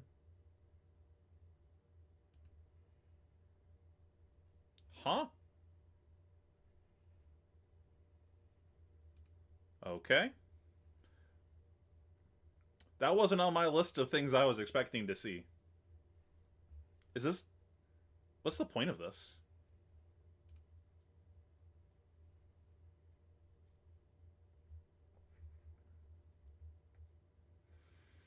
I think we still hero power to get rid of this chum. Okay. I guess that makes sense.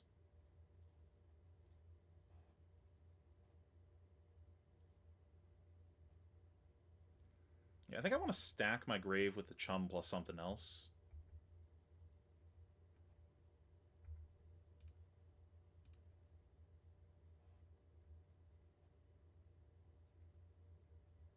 We still have our conks left in the deck, right?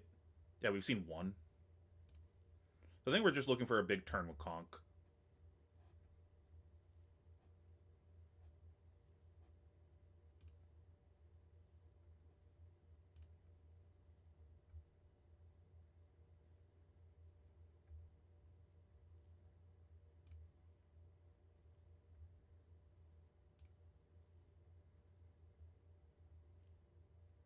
This is actually where I wish I had a diamond amulet.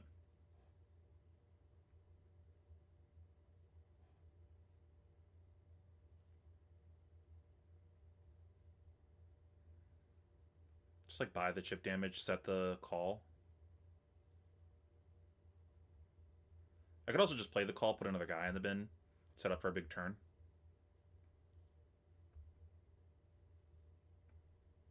We're almost in Humperdinck range. I need to make sure I save one of my gold kisses for the Humperdinck.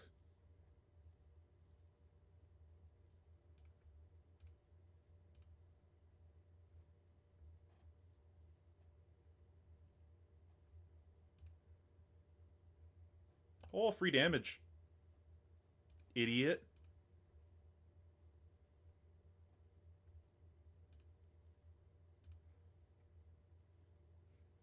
There's like a thought of hooking that, but I kind of wanted him to not block.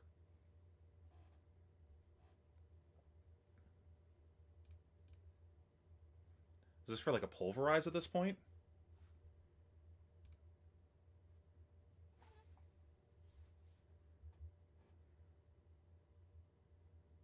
This could be the turn that I do the thing. I think we see what happens with the tipple.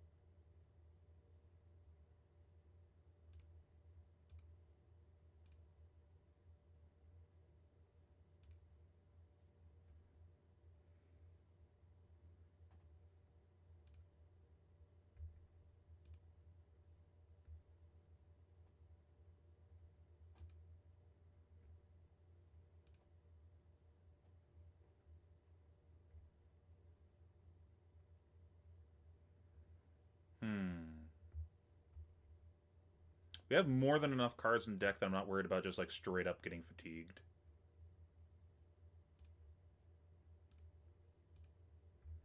Kind of want to play the chart to fish for allies. Just like stack up my bin.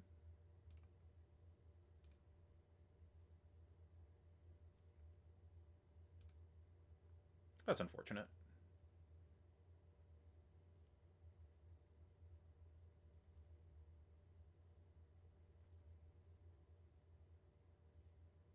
I think I just pass.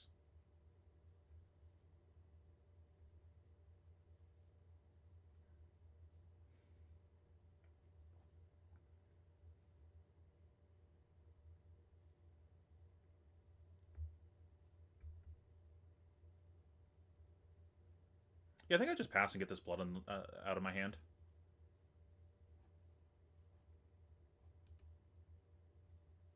Oh, we're doing the thing?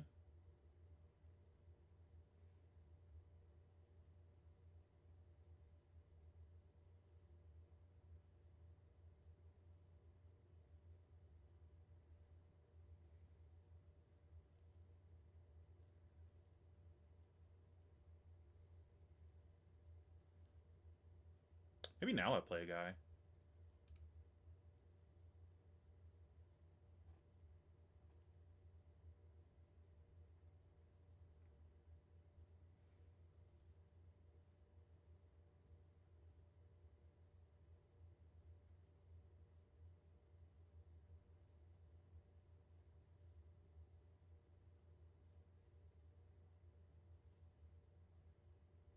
It's not like they could have planned around the potions. They just like randomly had to draw a good card to go with this.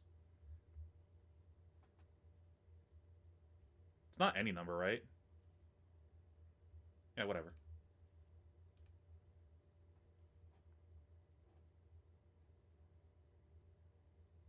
If they crack the other one, maybe I play a chum out.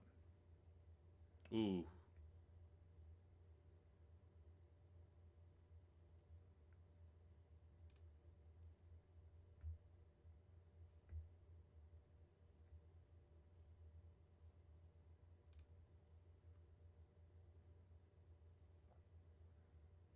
Just block 6, I guess.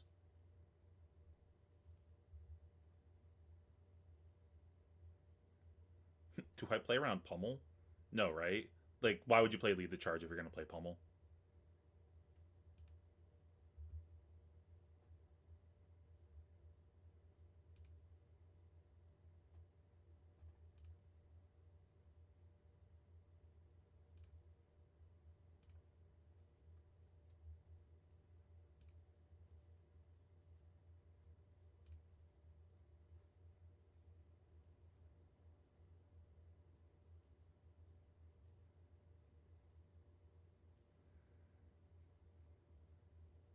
I mean, all I care about is this happening, so I'm just going to do this now.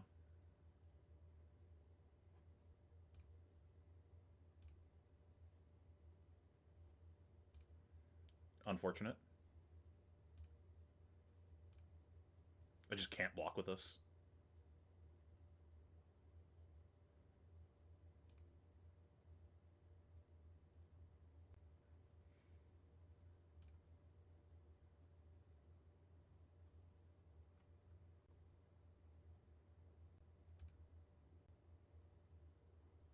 Do I draw off of gold? Just to get this out of my hand for next turn?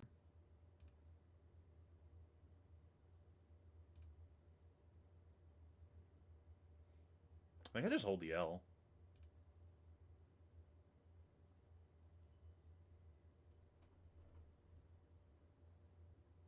Yeah, I think I just hold the L.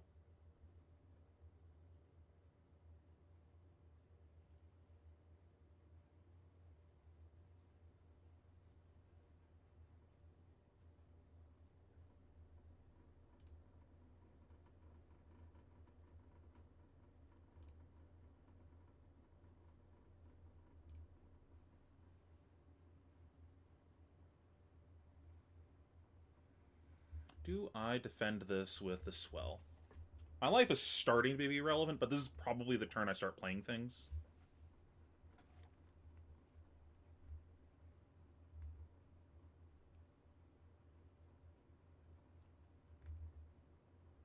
I don't have a blue right now to cast other than this call, though, which sucks.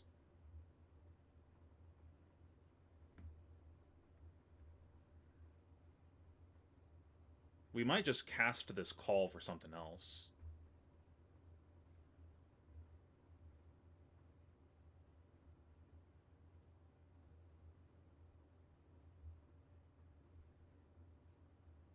Let's preserve our life a little bit. That's fine.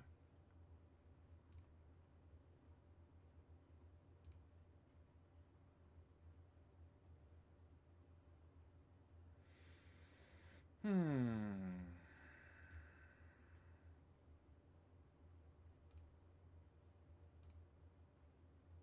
Okay.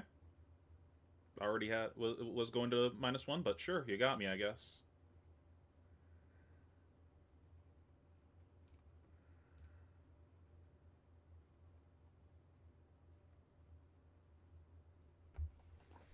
Unfortunate, but we still have other calls in the deck. I think we need to play the game here now that we're at 11. Just like grab another chum, I guess. This buys space.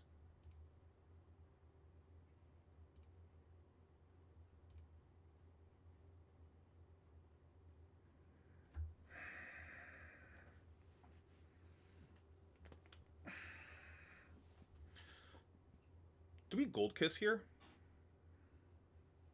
Actually, we need to grab the Humperdinck. We need the Humperdinck in the bin.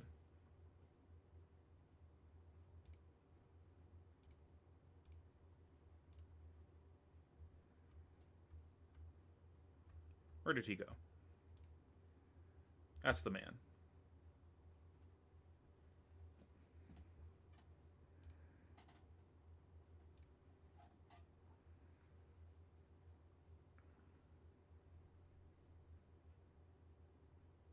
I don't think so. I think we save this and just play the chum and hope that makes him ignore us next turn.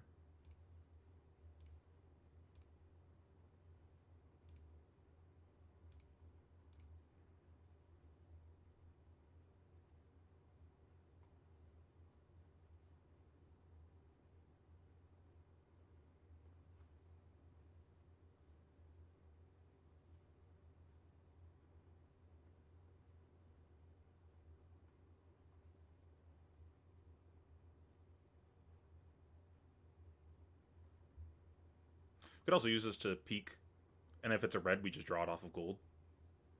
Still waiting on those conks.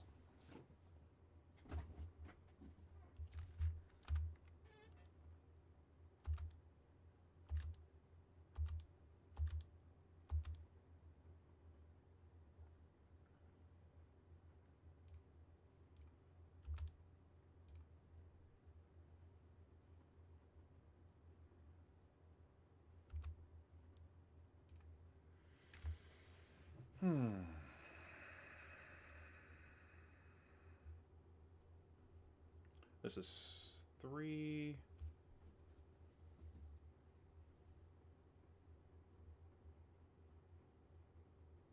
We have 9 resources right now.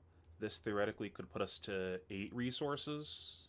Or not 8, 11 resources. I think I just play this and hope to hit, and if it doesn't hit, then I just draw it off of gold.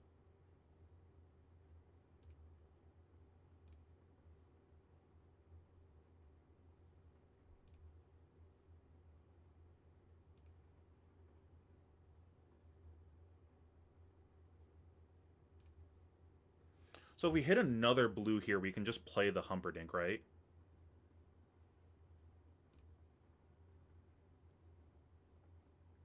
For 10, 11. We draw a blue. And if we don't draw a blue, we just have a good card instead. That seems reasonable.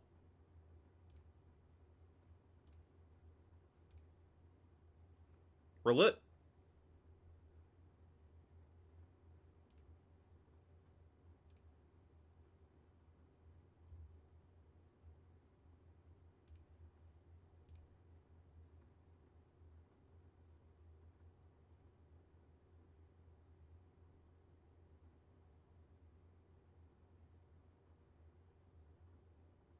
Did that give the wrong thing the go again?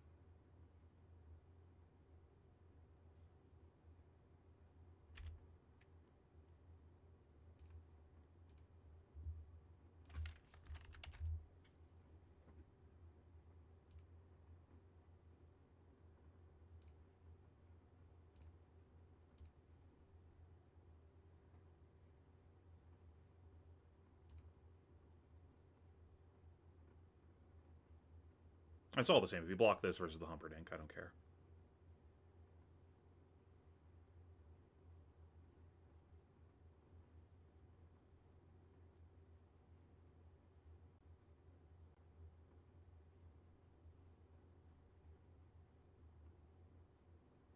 Okay, change your play. Whatever. Kind of BM.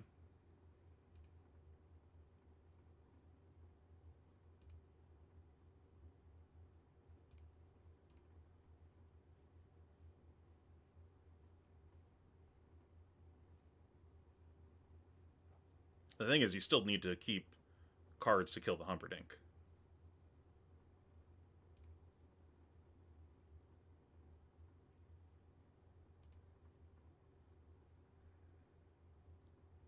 This also kind of defeats the point of doing your boots.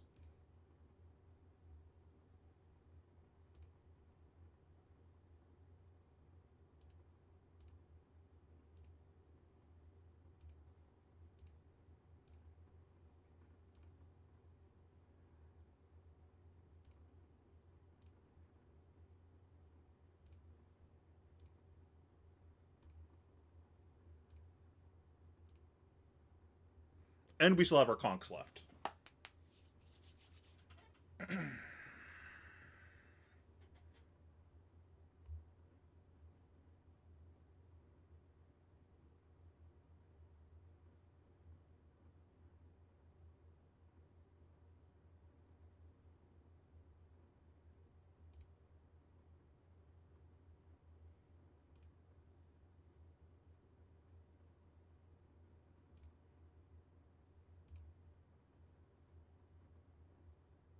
This is probably enough that just like a conk plus other shit is enough.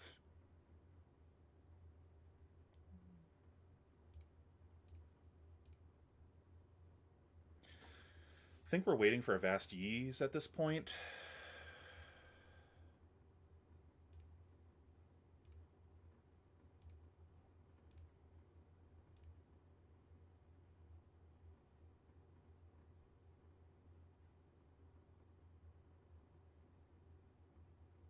Maybe Arsenal this.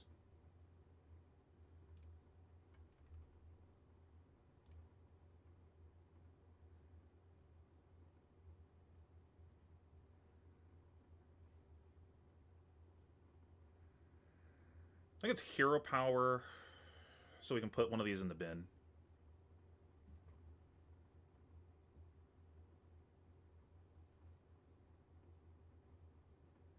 And we get to set a go again attack. Maybe it's the swell that we set and just discard both of these. That seems reasonable.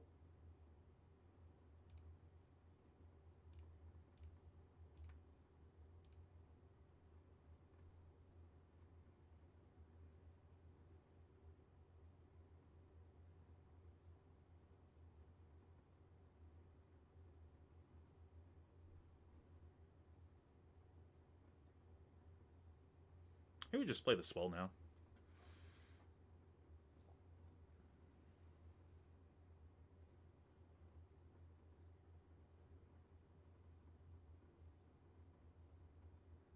Basically just looking for conk at this point, honestly.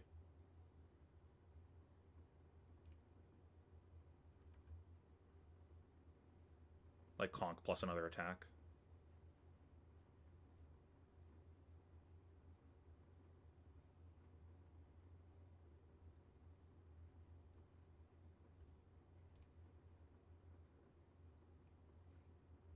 Hopefully opponent's hand doesn't just like kill us here, but that seems unlikely. We can still defend.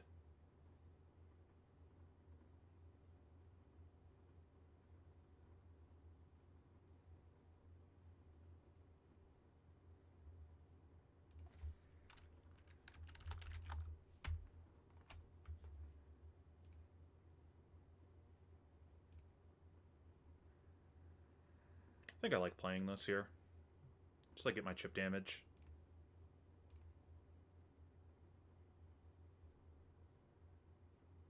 I think I might draw that.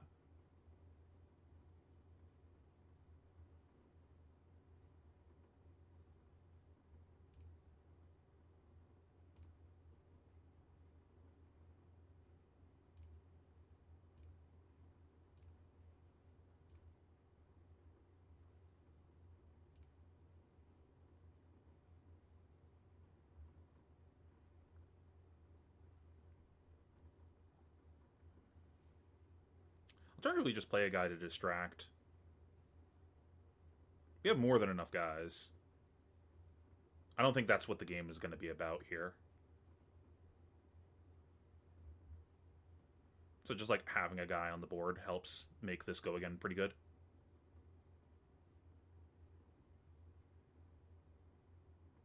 And he took the 1. Maybe we should have hooked? Probably doesn't matter, though.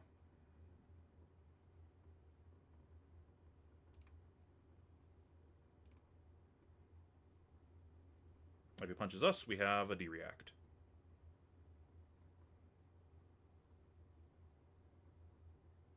We're conk.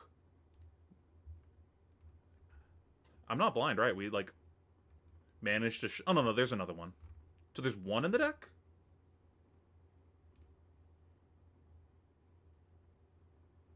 Okay, so he can't do the funny thing.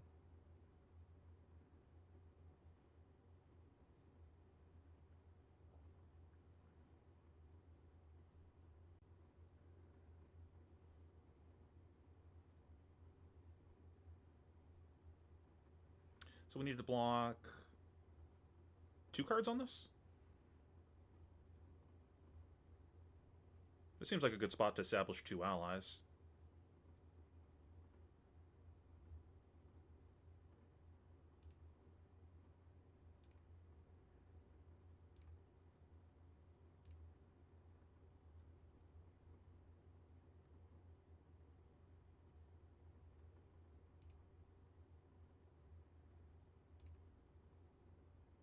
Sorry.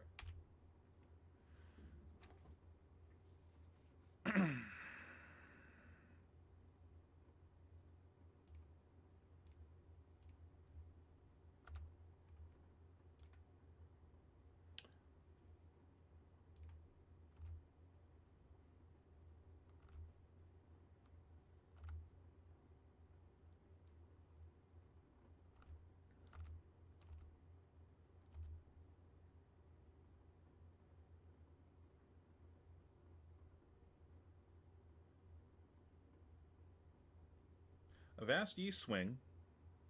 Pitch loot. Gold kiss. Play a guy.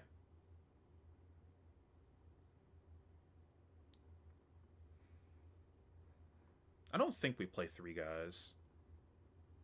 I think I just established 1 more guy here and buy his hand.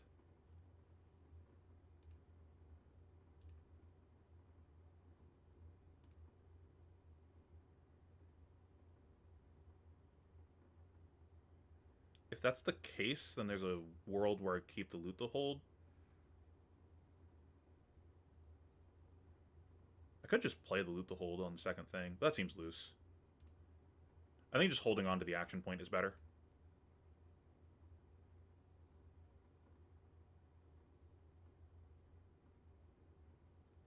Well, like, I could play it here on my second attack, and then he has to block 2 cards on it if he doesn't have a D-react in Arsenal. And then I bought his entire turn, and he doesn't get to clear a guy.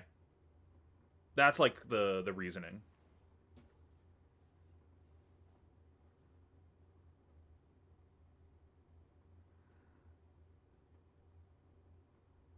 But I guess we just play the Swabby, right? Like, I didn't get to Dead Threads this turn, so I don't actually have the money to play a 2-cost and swing. So I guess it doesn't matter anyways, because it's either play Chum or play Swabby.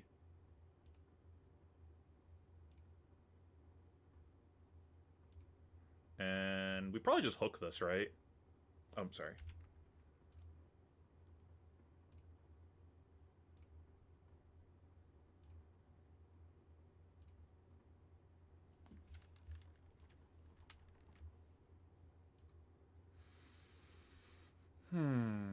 Yeah, it just didn't matter. His hand physically couldn't block this.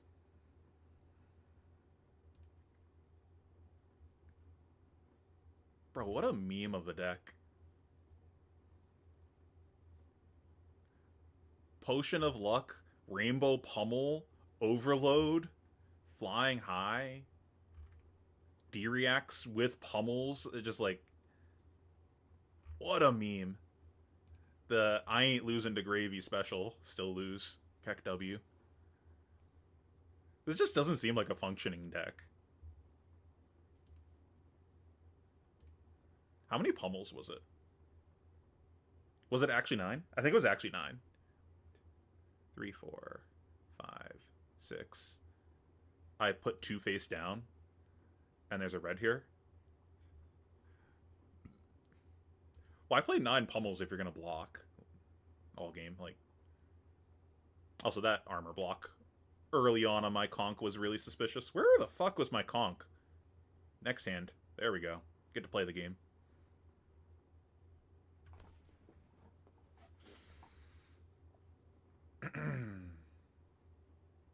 Okay, Valda.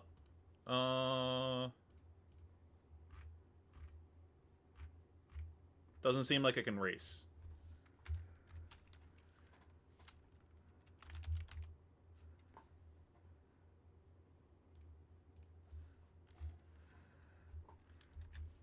Who's the other idiot that gets to blow up my compass? Jarl.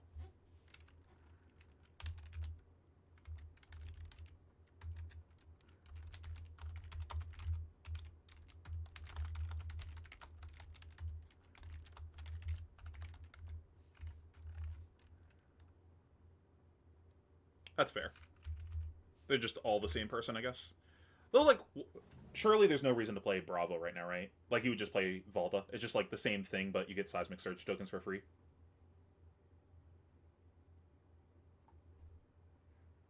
Yeah, because that card's, like, stupid expensive, right? Oh, it's only 6. But they have to crush. Like, you don't have to dominate.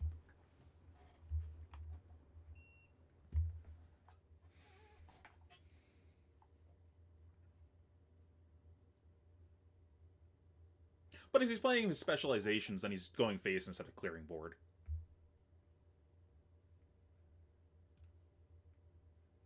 And there was a lot of spots during this game that we actually kind of wanted to block to filter cards out of our deck.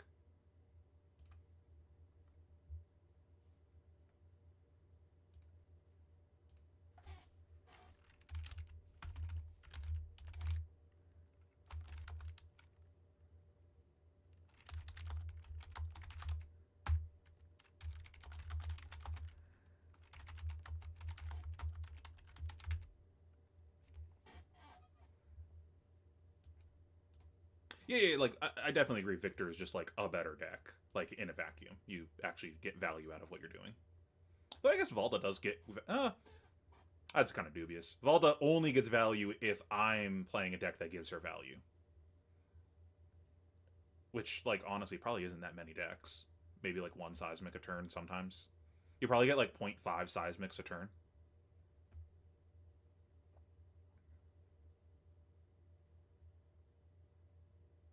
Blow for Blow makes sense. You used to play, God, what's the name of that go again attack?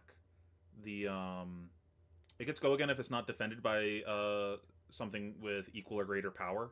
You used to play that in Victor during the Dromai, era. So, like, Blow for a Blow just seems better. Just does the same thing, but picks off 2 guys sometimes. Because you usually were overkilling dragons anyways with the, other attack. And you're definitely overkilling it, into, Gravy Bones. Because most of his guys are smaller than that. Yeah. Yeah, I think it was Chris Ioli. He played those into me at Worlds or something, or Amsterdam, or LA, I forget. They were really good. I Luxac super hard. He went face with one of them, and I had the Command and Conquer to block it, and I thought I was nice, and then he pummeled it, and I looked like a fool. I was like, no, go again for you, foo.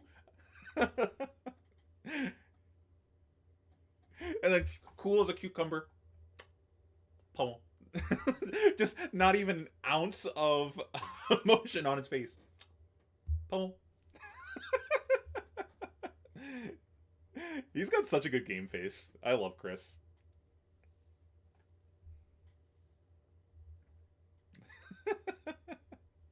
I don't remember who won that game anymore. It, like, really came down to the wire. That's all I remember. It was, like, really close because of he had, like, a ton of tech for Dromai.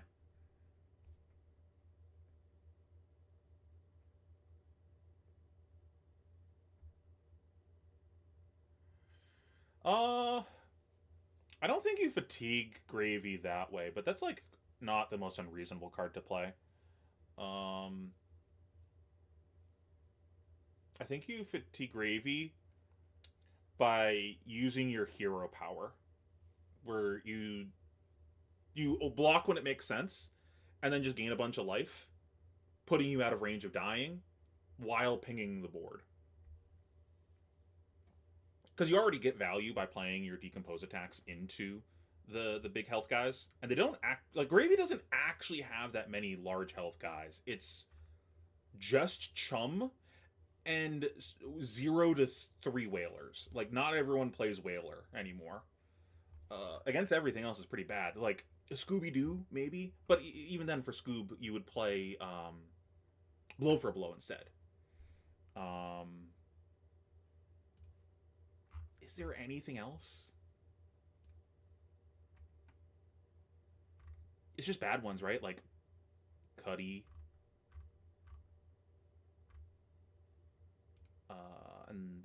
and Shelly.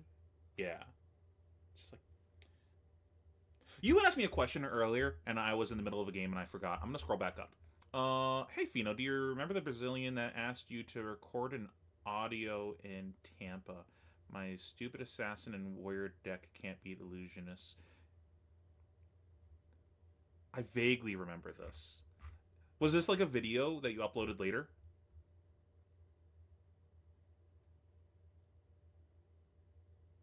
Yeah, it doubling as a popper is nice.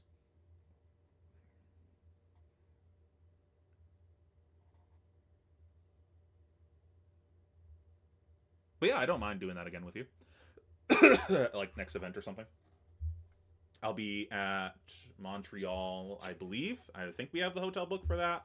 I'm not driving the bus on that right now, so I'm just gonna getting in the car. Someone tells me to get in the car, and obviously going to Worlds. I haven't decided whether or not I'm gonna play in Worlds. I have some a PTI banked that I could use for that.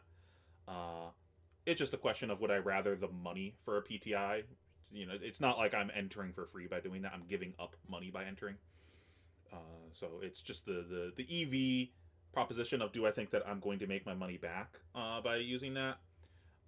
I am going to make that judgment call in a few months because I'm putting my head down with Gravy right now. Maybe I get to the point with Gravy that I feel really confident. I definitely wouldn't have for the past couple events. I haven't felt very confident on anything that I was playing on. I lost my heroes. Like I haven't had my home for honestly a long time. Enigma really wasn't my home.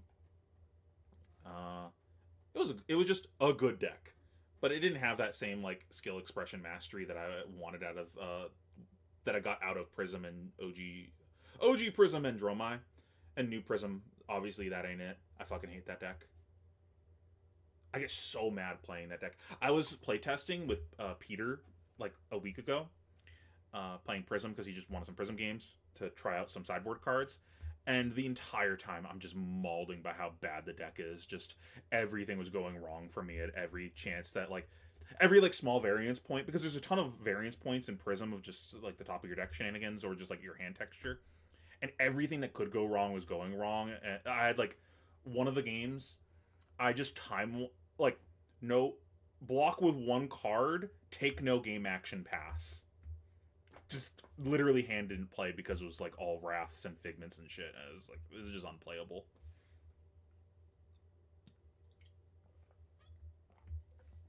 I fucking hate playing Prism. I really hope that when they make Dromai 2 and Prism 3,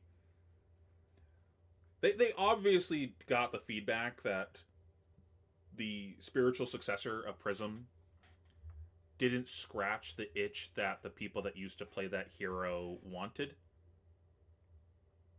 Like, there's no way they didn't get that feedback from people. Obviously, New Prism has her fans, but the OG fans of Prism got kind of left behind.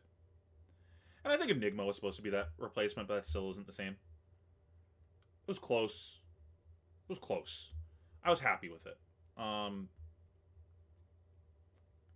So there's no universe where they didn't get that feedback. So I'm hoping that they take that feedback into account when they design the new stuff. I'll be very surprised if we don't get another spiritual successor. because they got that feedback, and it felt like it was reflected in Mechanologist. When we got Bright Lights, they took OG Dash's identity and split it across 3 heroes. And I thought that was a really elegant way of going about it. If you wanted to play Boost Dash, you can go play Dash IO. If you liked Tree Frog or that more item focused version, you can go play Teklo. And if you specifically liked the mech suit, you can go play Max. All the different identities were preserved in some fashion. And if you just like the mid-range gun version of Dash, the not balls to the walls boost, but not the Tree Frog, that like middle of the pack version, you could just play Max as that version of the deck as well. You could just play mid-range Max, and it was a functioning deck. Whether or not these things are good is not the point. The identity was preserved, and I think that was really good. What else was there for successor heroes? We're not going to talk about Vincet. Obviously, that didn't scratch the same itch.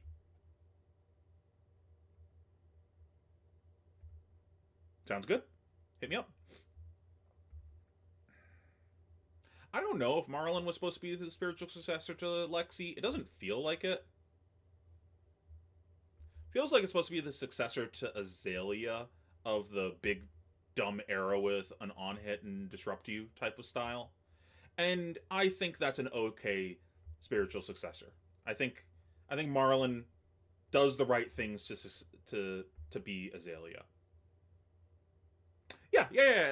The elemental heroes, I think they did a good job with that. They divided Briar's identity up over 2 heroes very well. I don't know if I would say that's the case for Icelander. They preserved part of Icelander's identity. I think Verdance is a fine successor to Icelander.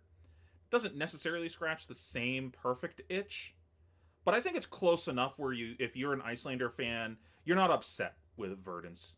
You might be like, oh man, I want to play with my Frostbite still and have more disruption, but it's close enough in my opinion.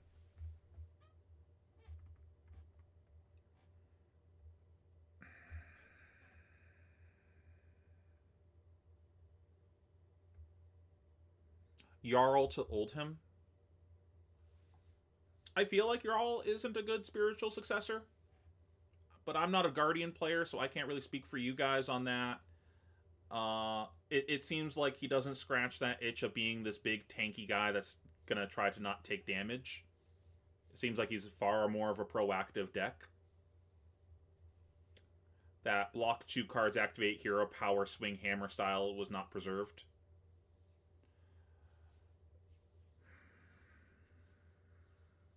I think Fight of Syndra's close enough. It's still just aggro deck, right? It's a spin on an aggro deck, you know? It's just a different flavor. You're still kind of doing the same thing. Try to play your hand, get max value on offense every turn. Maybe you block with a card here and there. Because ostensibly, Syndra is just a value deck.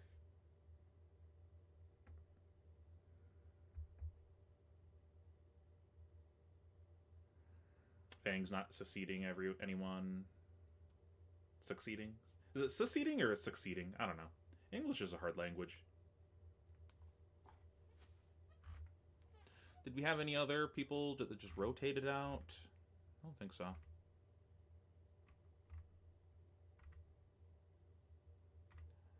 I think Zen was actually a reasonable successor to Katsu. Obviously, a little too good, but if we're just talking about the intent of the design of what he's trying to do, and bridging the gap between him and Katsu, like I think they hit the mark on that. Yeah, Jarl feels to Oldhim as Prism does to Prism to me. We're just not playing the same game. We just happen to play the same cards.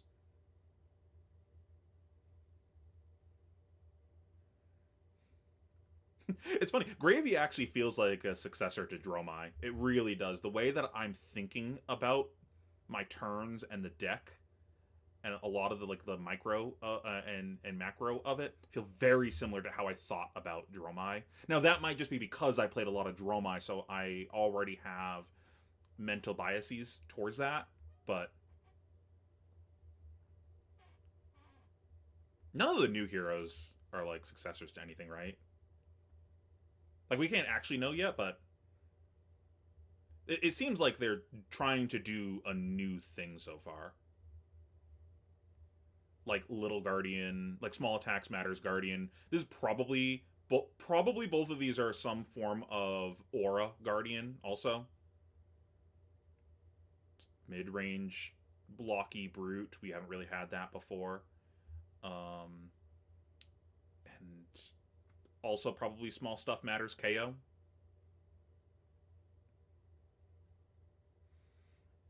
I think Gravy has some elements of both big and red line. I think the way that people are currently constructing their Gravy decks is very similar to Big Dragon right now. But also, if you look at the timeline of Dromai, it started off as Big Dragon, and then once people started figuring out that you could play an aggressive deck, people started doing that. It wasn't for a while that people started doing that. So that might happen in the future, because I think there is an aggro Gravy shell. Like, he's got a number of very good go-again attacks. And I think the lists are starting to move in that direction. You're seeing more and more go-again attacks be added to the deck, especially at red. Less defensive cards in the deck. Less of a concern about fatigue through these, like, big, dumb attacks, like Humperdinck. It is moving in that direction to just being aggressive. Oh, how do I not get fatigued? I could set up this 19D endgame, or I could just punch him in the dick every turn. Like, it's moving in that direction currently. So I would not be surprised if Gravy ends in that spot, or converges. Mara did not seem interested in this hero. She can't play red cards. I kept trying to convince her to play an aggro version of Gravy, saying that would be up her alley, and she was just completely uninterested. She was like, "Talk to me when I can play reds." Yeah, I think that's all the heroes, right? I don't think there's anything that we missed here of heroes succeeding heroes. I am actually really interested to see the design space for KO, because I don't necessarily see it with the card as written. Not Victor. Is it Lyeth? Am I pronouncing it right? Lyeth? I guess there's supposed to be a pun there of Goliath, but he's small, so Lyeth. But also Lyeth, liar. There's something probably there. I don't know. It seems the direction that he's gonna go is like pumps, because she probably also wants auras. Your auras won't get the downside effect, but then that lets you take advantage of the 5-int. And then there's probably like a small attacks matter thing for him. Like you just play like 1 power attacks and then pump them up to 6. The card was designed around being small, but now it's big, like Vipox or something. Vipox probably goes hard in this deck. Just anything like that. Any sort of like small things that weren't meant to be bigger, and then dealing with tricky damage. This has to be something other than rock. If the deck is just rock, it's not good. If all he does is rock, it is way too exploitable of a strategy. Like, without even thinking too hard, if I just went on turn off turn with him, his deck sucks. Because he's getting all the value. The value prop is he's getting 9 on defense and 7 on offense every turn. But if I just don't attack him, he has to be able to use all 3 of his cards. Otherwise, what are we doing here? But then if you fill your deck with all cards that reveal his hero power, most of those cards are going to suck ass with his as like, I didn't get a chance to block cards. Like, your whole deck is going to be blue and yellow 6s. How do you use a 3-card hand? You end up playing a 6 doing less damage than the rock. And then I play my 5-card hand and make you look like a fool. And then I go back to blocking. I block 3 cards, set a card. No blocks, play my 5-card hand. Block 3 cards, set a card. No blocks, play my 5-card hand. And just do that over and over again. And I will, on average, outvalue you. And that's assuming that he's at all reasonable on 3 cards. I just don't see the vision. Like, they're going to have to give him some stuff to make that kind of strategy work. So I don't foresee that being the entirety of what he's trying to do. Now, the interesting thing is, if she's trying to be aura person, what overlap is there going to be between these 2 heroes?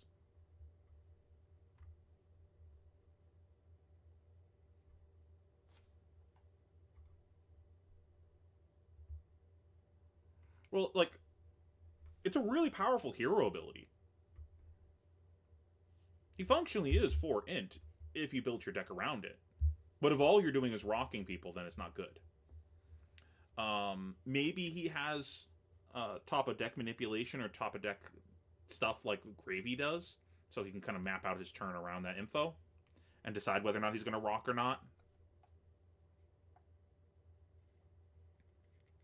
I don't know. Seems very exploitable. Also, like, again, if you just ever miss on top of deck, you just, like, lost 7 value.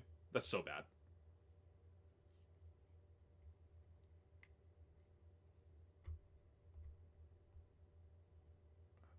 I guess. Is that good?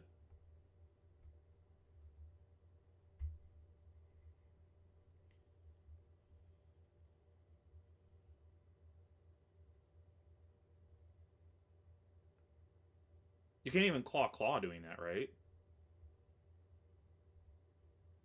Because you didn't discard anything.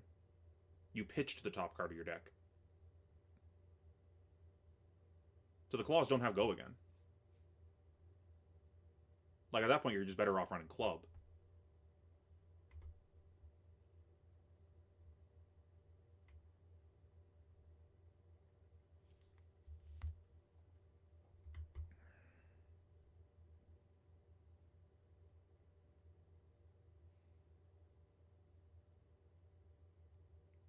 But is that, like, really what we're trying to do here?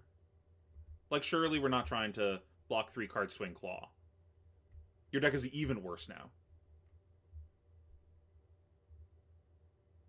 And the always have a play is under the assumption that your entire deck is cards that reveal to the hero power, which was the original point of, if your deck is all cards that reveal to the hero power, then your deck is ass. Like, there's no shot you're with current card pool that you have a functioning deck.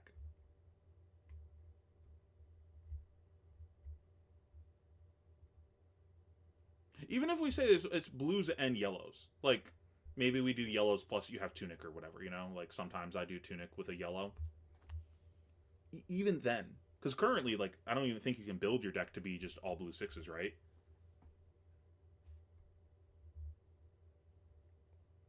So it has to be yellows.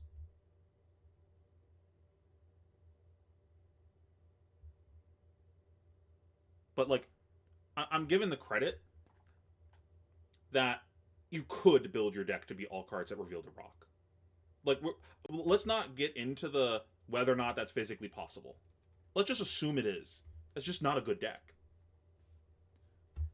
Unless he gets a ton of cards that reveal to rock that just are good cards if you're left with a 3-card hand. Like, if he gets a ton of just good pitch cards that are 6s, okay, now we're talking, because now if you try to IP him, he just has good plays. Like, he gets a bunch of fucking swing bigs and shit that are blues. I don't know what world we're living in where that happens, but... Or maybe it's more of the, like, the Bravo route, where we start seeing, like, blue attacks that are double pitch. Like, six cost brute cards, because we really don't have that many brute cards that cost that much. Most of them are, like, 1 to 3 resources. So maybe that's it. Maybe he just has really costly cards.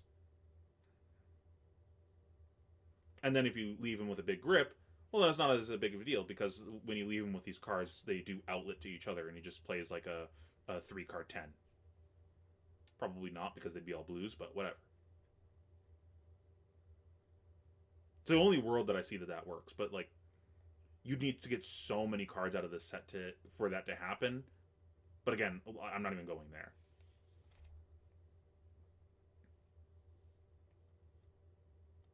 Yeah, I just don't see the vision where this is a functioning hero. I have more hopes that KO is a functioning hero than Tough Nut.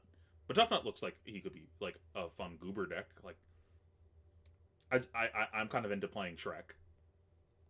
I'm actually like, I don't like the theme of this set, but it does kind of make me happy that the theme of this set is just Shrek. We got Shrek. We got Lord Farquaad.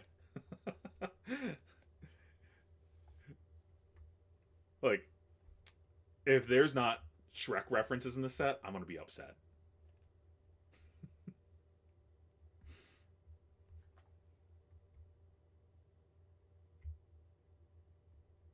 Yeah, and that's just not a good deck. That's just so exploitable. Speaking of exploitable, definitely worth listening to at least the bit that I explained what makes a good deck on the Runaways podcast this week. The I think I have a good tangent explaining what makes a good hero, and explaining the difference, like how you evaluate the delta between power level versus exploitability of a hero. Hope you guys are in for a 2-hour podcast again. Though if you're still here watching, surely you are, right? That being said, it's getting late. I think I'm gonna bounce. Is there any last minute thoughts before I get going? Again, if you guys want access to the spreadsheet or this Google Doc, it is on the Patreon, as well as my current gravy list and the wherever he went, the statistically correct gravy deck. They are both on the Patreon. Check that out if you want to support the channel, and I will be updating that, of course, with more gravy stuff in the future.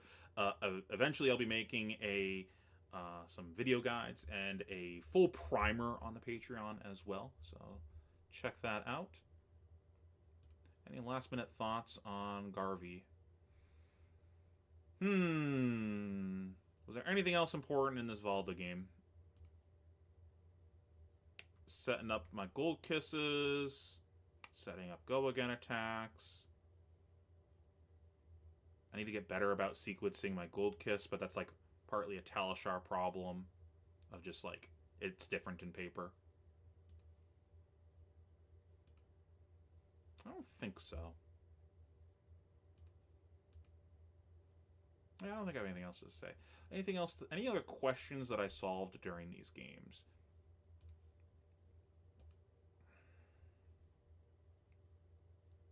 I don't think so. I think I did like my new heuristic, though, of Compass. If we go here, is it work in progress? No, it's when to Compass. I'm in the middle of writing this, but one of my heuristics right now is if I have a card that cares about the top of my deck, like a Swell or something, I want a Compass first. If it's a hit, play the card. If it's not a hit, do the effect that changes the top of my deck, like a Tipple or my Hero Power or whatever that I'm planning on doing that turn. And then play the Swell or whatever, because roughly 50% or so of my deck is blues, and all the cards that care about the top of my deck care if it's blue, basically. Like, technically, Chart cares if it's a blue or a yellow, but realistically, if I'm playing this card, I want a blue. So if I look at the top, it's not a blue, change the top of my deck, it's always a 50-50 shot, basically, of it being a blue on top. So changing the top of my deck twice makes it very likely, like, I don't know the exact math, but, like, let's say easy math, like 75% chance that I now hit a blue. It's not, like, actually how the math breaks out, but you understand what I'm saying. So this... I like this heuristic. And basically just don't make that play if, like, I get hosed by missing. Like, shit, I should have just arsenaled this card. But that I was doing that heuristic today. It seemed pretty good. It worked out almost every time that I did it. So I like this new Compass heuristic. And then other than that, it's basically just look at the top of my deck after I'm done doing my effects that care about the top. unless there's a chance that I want to like draw the top card of my deck or something, but that just like doesn't make sense. I guess I need to watch it back, but there's definitely a couple spots where I compassed to peak to my line would depend on it. Like if it's a card that I want to draw here, then I'm just going to crack gold to draw the card, and if it's not that, then I'm just going to do the play that I was going to do anyways. So maybe I can boil that one down to heuristic also. Also, that game I did get punished for only having one back alley in the deck. There was a turn there where if I had second back alley, we would have been stupid nice. Okay. Alright, I think that's it for today. Thank you everyone for watching. I will try streaming again on Saturday because I'm doing an AG on Sunday. I don't know whether or not I'm playing yet. I'm either playing or judging and haven't decided yet. So thank you so much for watching.